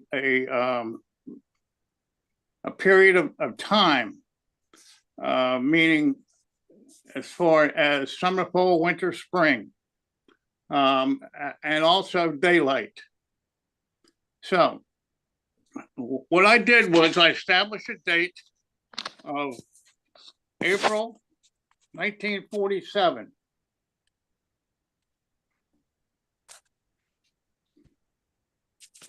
So, since I live in West Virginia, here's a West Virginia map, and I selected a location. These are real names of towns in West Virginia, and they did connect with the B&O Western Maryland.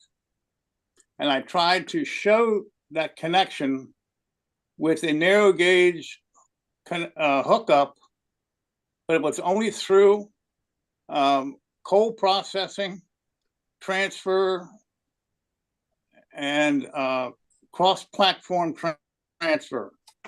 So this was actually something a model railroader sent me in 2004 or 6, I don't even remember.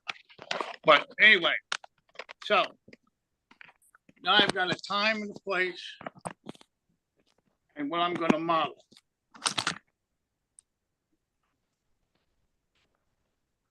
And since it was 1947, coal was still running in West Virginia, running pretty strong.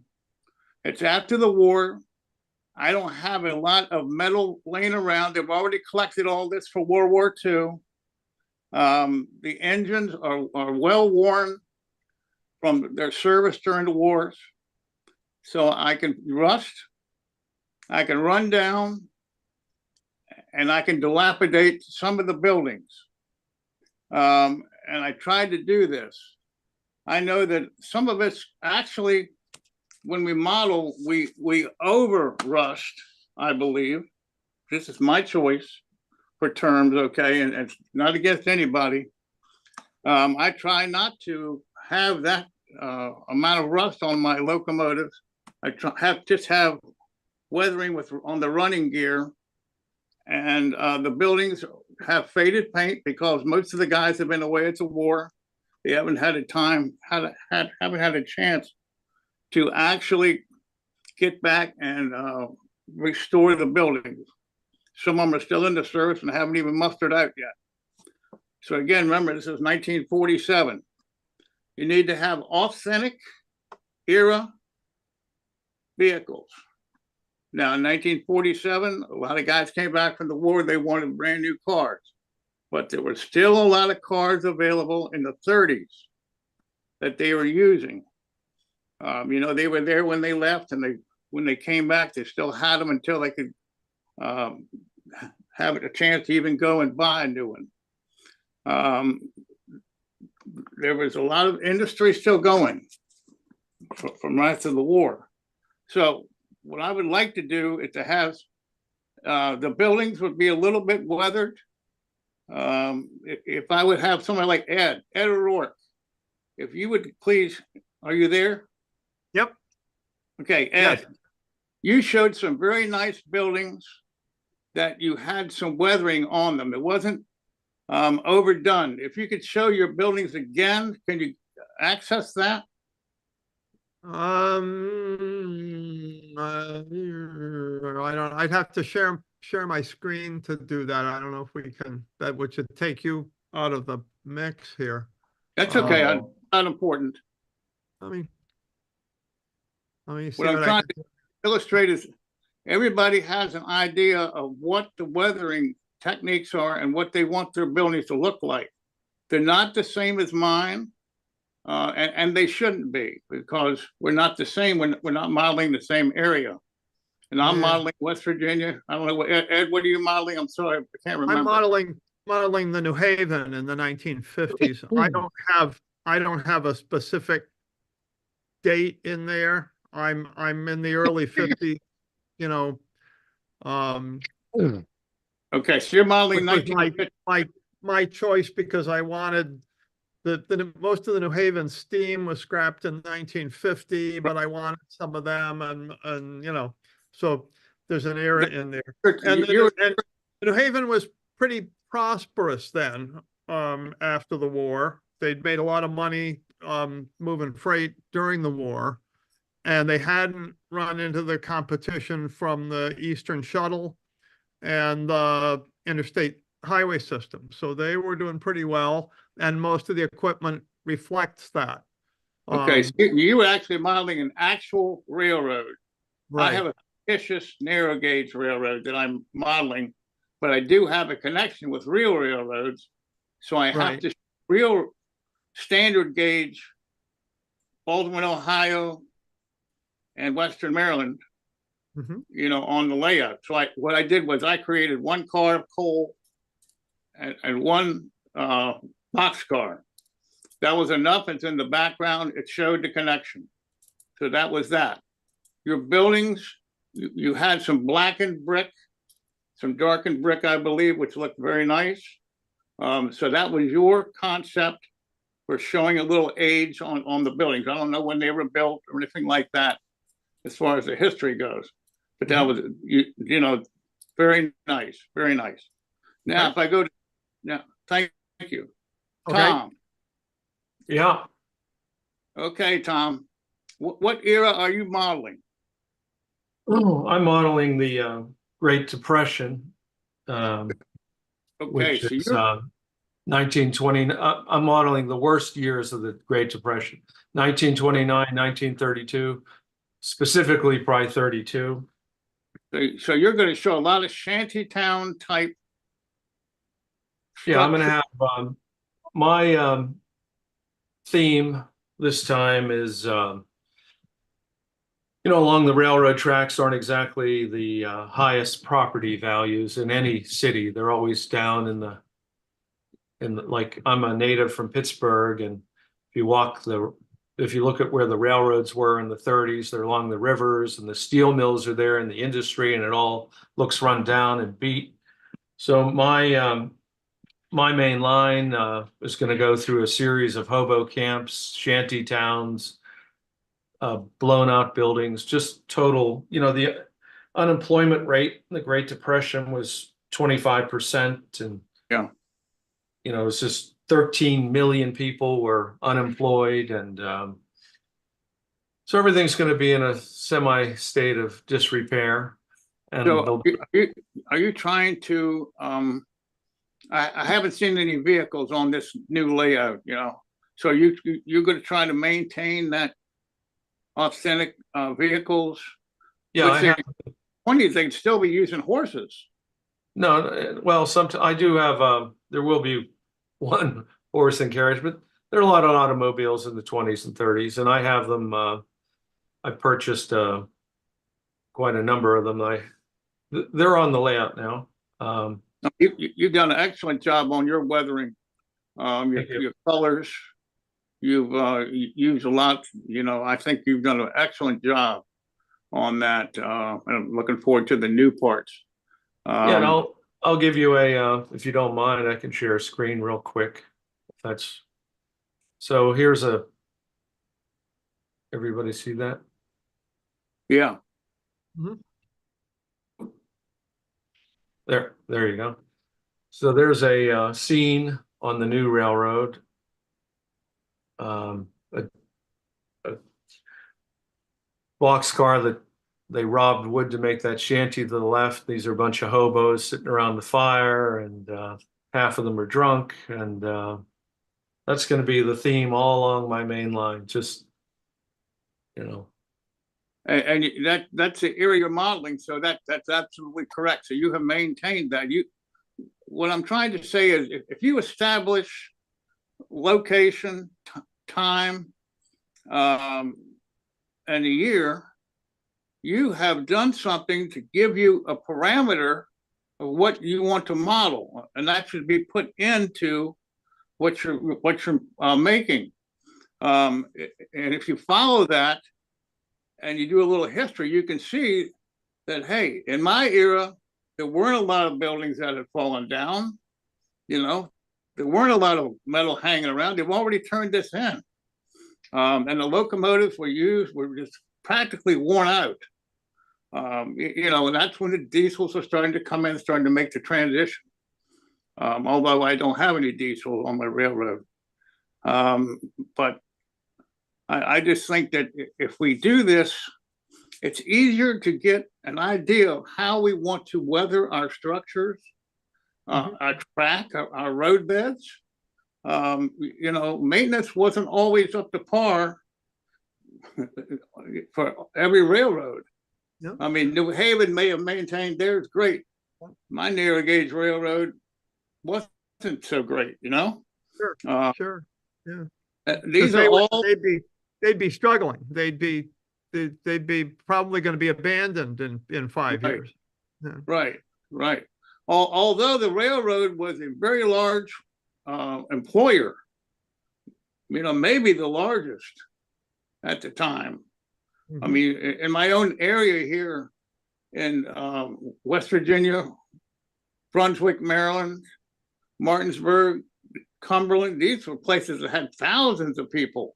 And when they shut down, everything started going downhill. Houses, you know, people got poor real quick when they didn't have any employment. Now, Larry McDonald. Yes. Now, I know you model 3 foot. You jump in Rio Grande, isn't it? That's what I did, because when I got into the group I'm in, which you know, most of all the guys, everybody was doing Colorado. So I went out and got all the Colorado engines and started, but I've since changed to the west coast of Canada in BC. Okay. But you didn't, are you still maintaining, you got a location, you got a period of time. And so what era are you modeling? I chose 1932. I want to actually slide back, but I can't help but have some Model A's and Model T's. Right. I'm actually looking at, because now with better wagons and that being available, and horses and teams of horses, I'm going back, because those, even here in Ontario, farmers used horses. After the Depression, they couldn't afford tractors still. They were using teams of horses in the field. So, you know, you go rural, you see teams of horses, or even in my small town. The Iceman and the Milkman came around with the horse and Yep. So your buildings are they? Do they show any dilapidation? Are they well maintained? I like to go towards the dilapidation, but some of them are well maintained, or because they're reasonably new.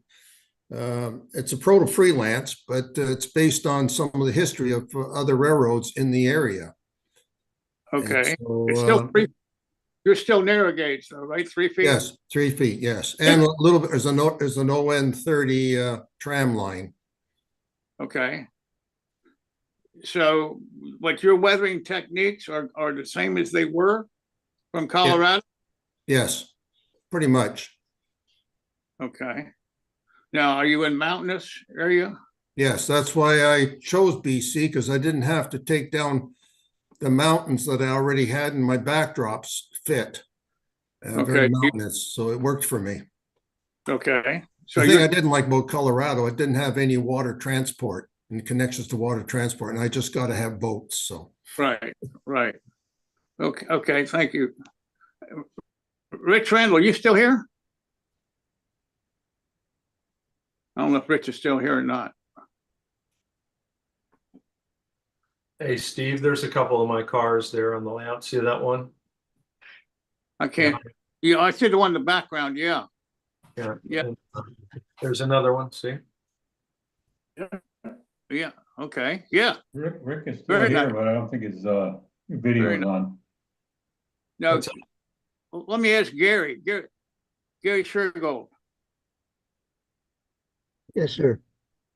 Gary, you got a location, a time period on your railroad that you're modeling? It goes from 1945 up to right at the transition between steam and diesel. Late steam into the early first generation diesel. So your structures, are they heavily weathered, lightly weathered, or does it vary? They're some of them are slightly weathered, others are fairly new.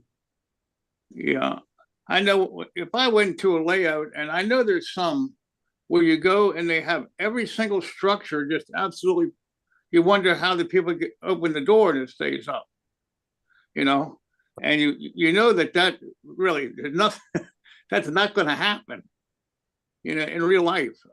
It may look good in a contest, but for your modeling, it's you know, it's just incorrect. And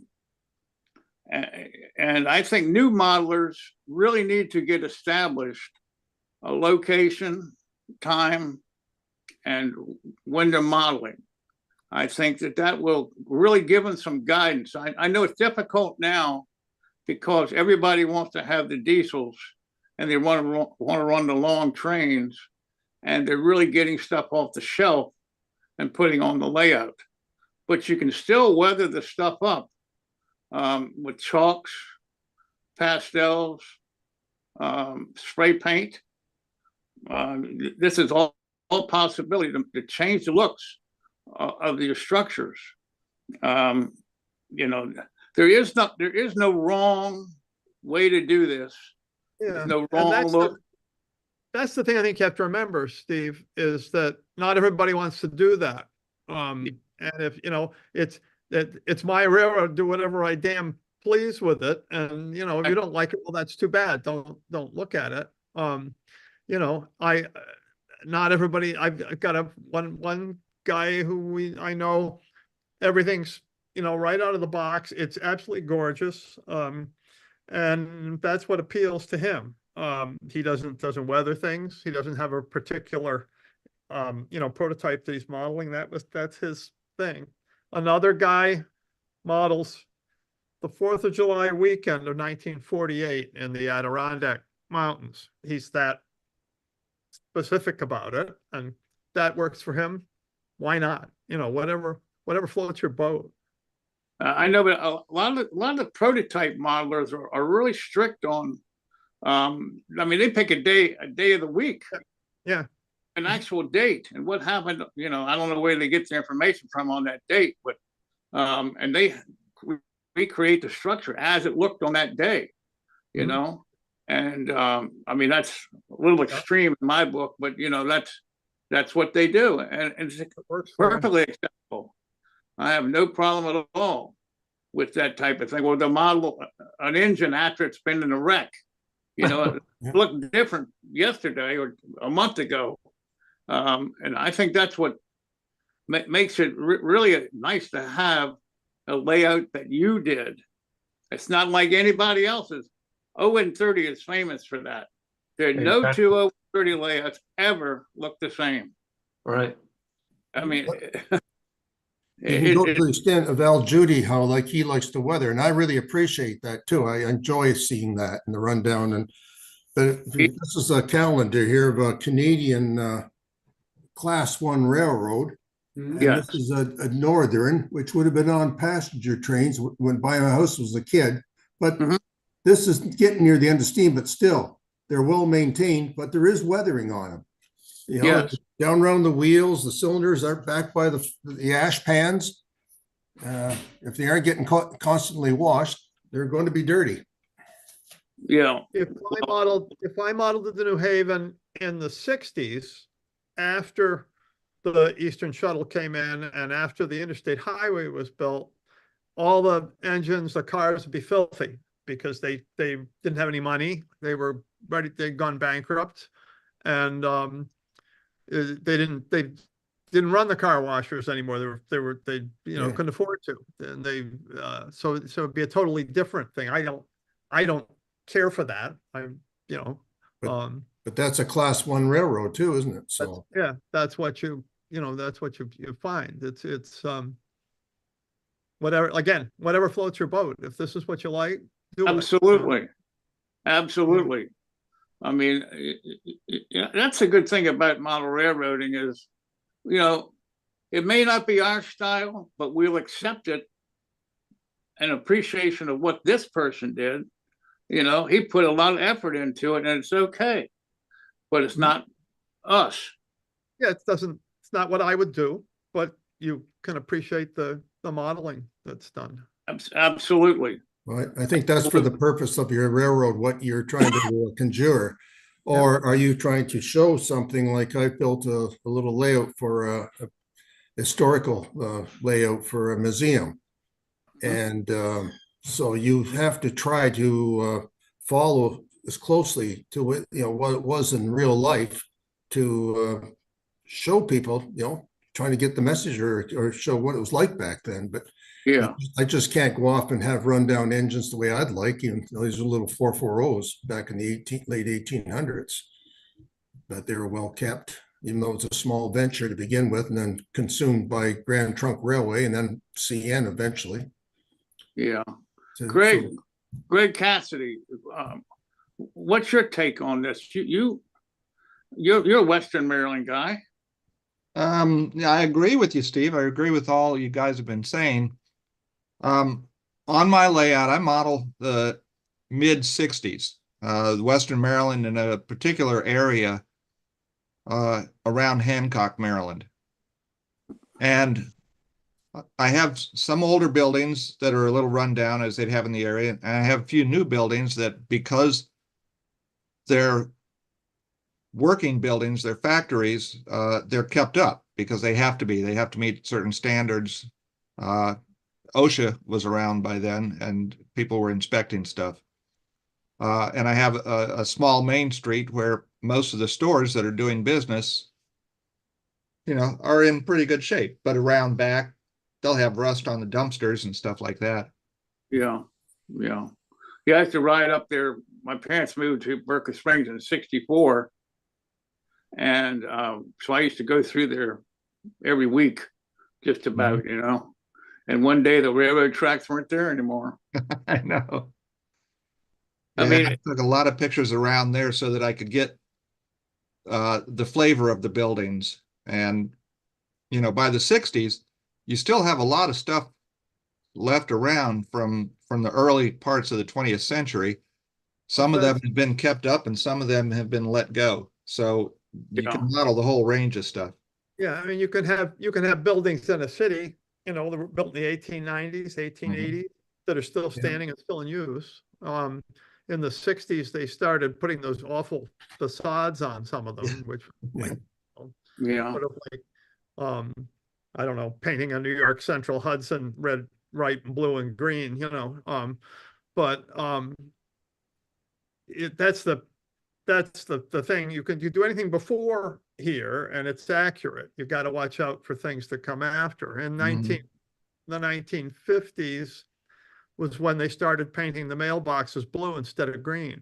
So I have green mailboxes. Yeah. Well, for example, I also build dioramas and just standalone models. And I was building a freight house from, the first decade of the 20th century. And as I was putting stuff on the loading dock, I had to go look up when loading pallets came around. And it wasn't until the 40s when they had loading jacks, you know, and stuff that the loading pallets were made for. And I said, well, even though I got a whole bunch of those, can't put them there because it wasn't right. Yeah. Back to the, well, I'm living in Toronto now. I came here in '69, so I started, looking at the railroads around here and going out filming. And downtown Toronto at that time, you have the Royal York, which is kind of a Victorian type look building, or Empire State, going up and up and up. But to the left, about half a mile, and to the right, you're in industrial station, Union Station. And those buildings they're well kept, but they were, brick. But the soot, the amount of soot, you saw pictures of Toronto in the 1920s, 30s, 40s. Yeah, because they burned coal and everything had soot all over. Just the amount of soot in those buildings. Yet the streets are clean, the cars are clean, and that and round. But these buildings over time, it wasn't until like the 70s, 80s, 90s, and even present, where they're getting those are now being reclaimed and made into condos and lofts. A lot of weathering there, but everything is up to date. Steve? Yeah. It's Pat here. Sorry to interrupt, but I had a question from a YouTuber. He wants to know what type of passenger cars you guys would be using on that era, that time era. He'd like to see what they would look like, or if you have any pictures of any. In the In the 40s and 30s. 30s, that's, I have. They'd be using standard Pullmans probably in the 30s. They were mix of and in my era, we have you still have the heavyweights, the which are mostly Pullman green and stuff like that. You have some of the early lightweight cars, and then you've gotten into the stainless steel era post-war. So you have a mix of those, and New Haven ran that. They ran everything they had until they ran the wheels off it, pretty much. And that's another thing about if you're modeling the 20s and 30s, you can end up with a wider variety of rail cars because the technology, the progression was changing so fast. By the 60s, a lot of stuff had been standardized. Right. Hey, Steve. Yeah. Let me share the screen a second, if you don't mind. Sure. Oh, that's a nice scene. There you go. Yeah. So there's the old 20s and 30s cars. There's a combination baggage car, passenger car, locomotives. Manual turnstile here. This locomotive's all crappy looking. This one's just slightly weathered. Just some of these buildings are beat to hell. Some of them are reasonably clean. It's a mix, so it's not total dilapidation, And the figures got suspenders on, which was very popular during that period of time. Yeah. They didn't really wear belts too much. I mean, yeah, suspenders were I don't know what the person has. Oh, in the back, they got an overcoat on, looks like. He's a spy. Hey, Steve. Yeah. Steve, I had an interesting thought the other day. What would the group think if I were to model, let's say, 6 square city blocks, and every 2 blocks was a different era? Yeah, you can Let's do say that. the first 2 blocks were the 50s, second 2 blocks were the 60s, 70s, and then the last 2 blocks you kind of got into 80s and 90s. I've never seen anybody do that, but I mean, like you said, you can do anything you want, but I thought that would be really interesting to see. I mean, it wouldn't make sense with the same train going through, but as far as modeling the atmosphere, the buildings, the landscapes, I thought that would be really interesting to see. I think it'd be great to do that. Well, you know what, Doc? One of the guys in our club was an older gentleman, and his son, by the time he turned young adult, he was also into model railroading, and they had built a layout together, and it was a large layout. One half of it was set in the 30s, and that was the older gentleman's, and the other half of it was set in the 90s or almost 2000s. And so they each modeled their half of the layout the way they wanted to, and they would run their old 1930s trains and their modern 1990s trains through the whole layout. And it didn't matter. They just both had fun, and they both turned out to be great modelers. Now, see, that's just cool. Yeah, one of my friends, Bill Brown, the guy who did my backdrops, has on the bottom level, he has the UP Tennessee Pass line that's been in model railroader. He's one amazing modeler. Because when he built it with his son, and his son wanted stuff that was reasonably modern. On his upper level, he has the Colorado narrow gauge, and he has a helix that takes you up to the lower level from Salida. And he says the helix is a time machine and takes you back to 1942. Very interesting. 1970s. So. Andy Zimmerman. Andy, I got a question for you. Okay. With Florida having so many 55 and over villages, which consists of only usually 2-bedroom houses or villas, how many home layouts are transferred from previous residences? In other words, if they moved there because they retired, obviously if they had a layout, they now probably don't have a layout. How are you reaching those people?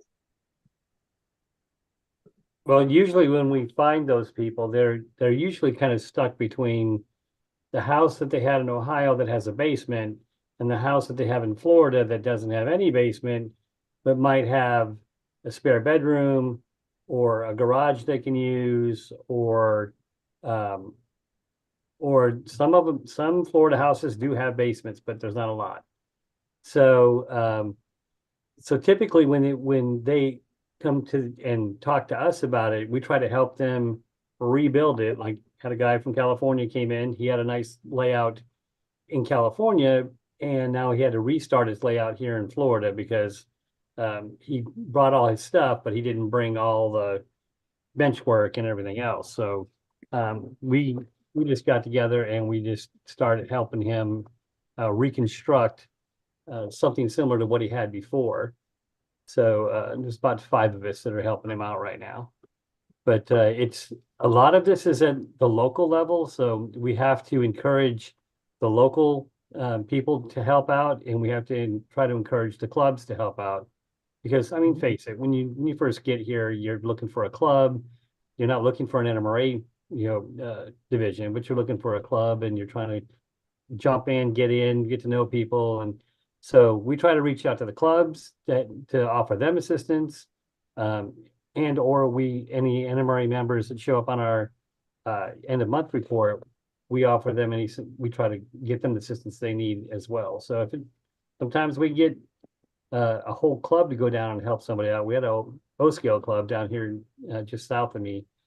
And I think it's Sopchoppy, but it's a small little town here in Florida, and a group of about 10 of us went and helped out. I'm an N scaler, but I went and helped out a guy that's got a huge O-scale layout.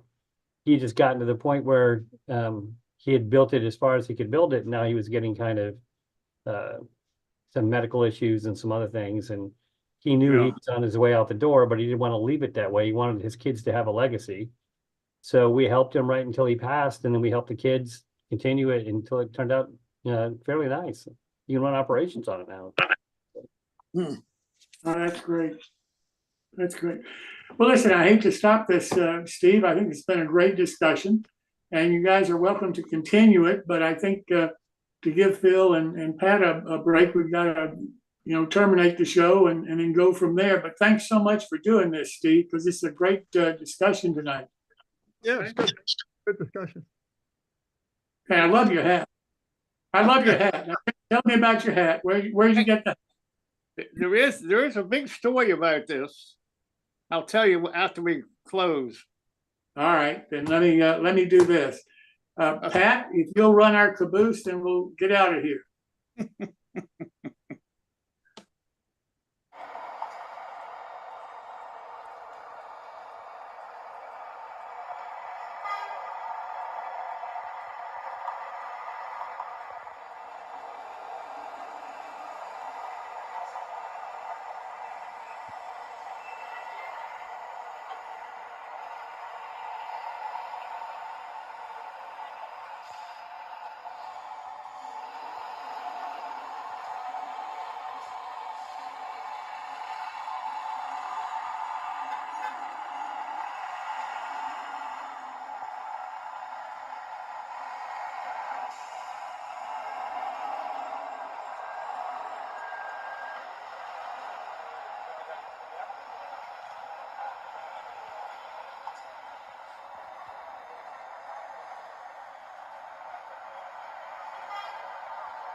That's some great modeling, Pat. Thank you so very much. We appreciate it.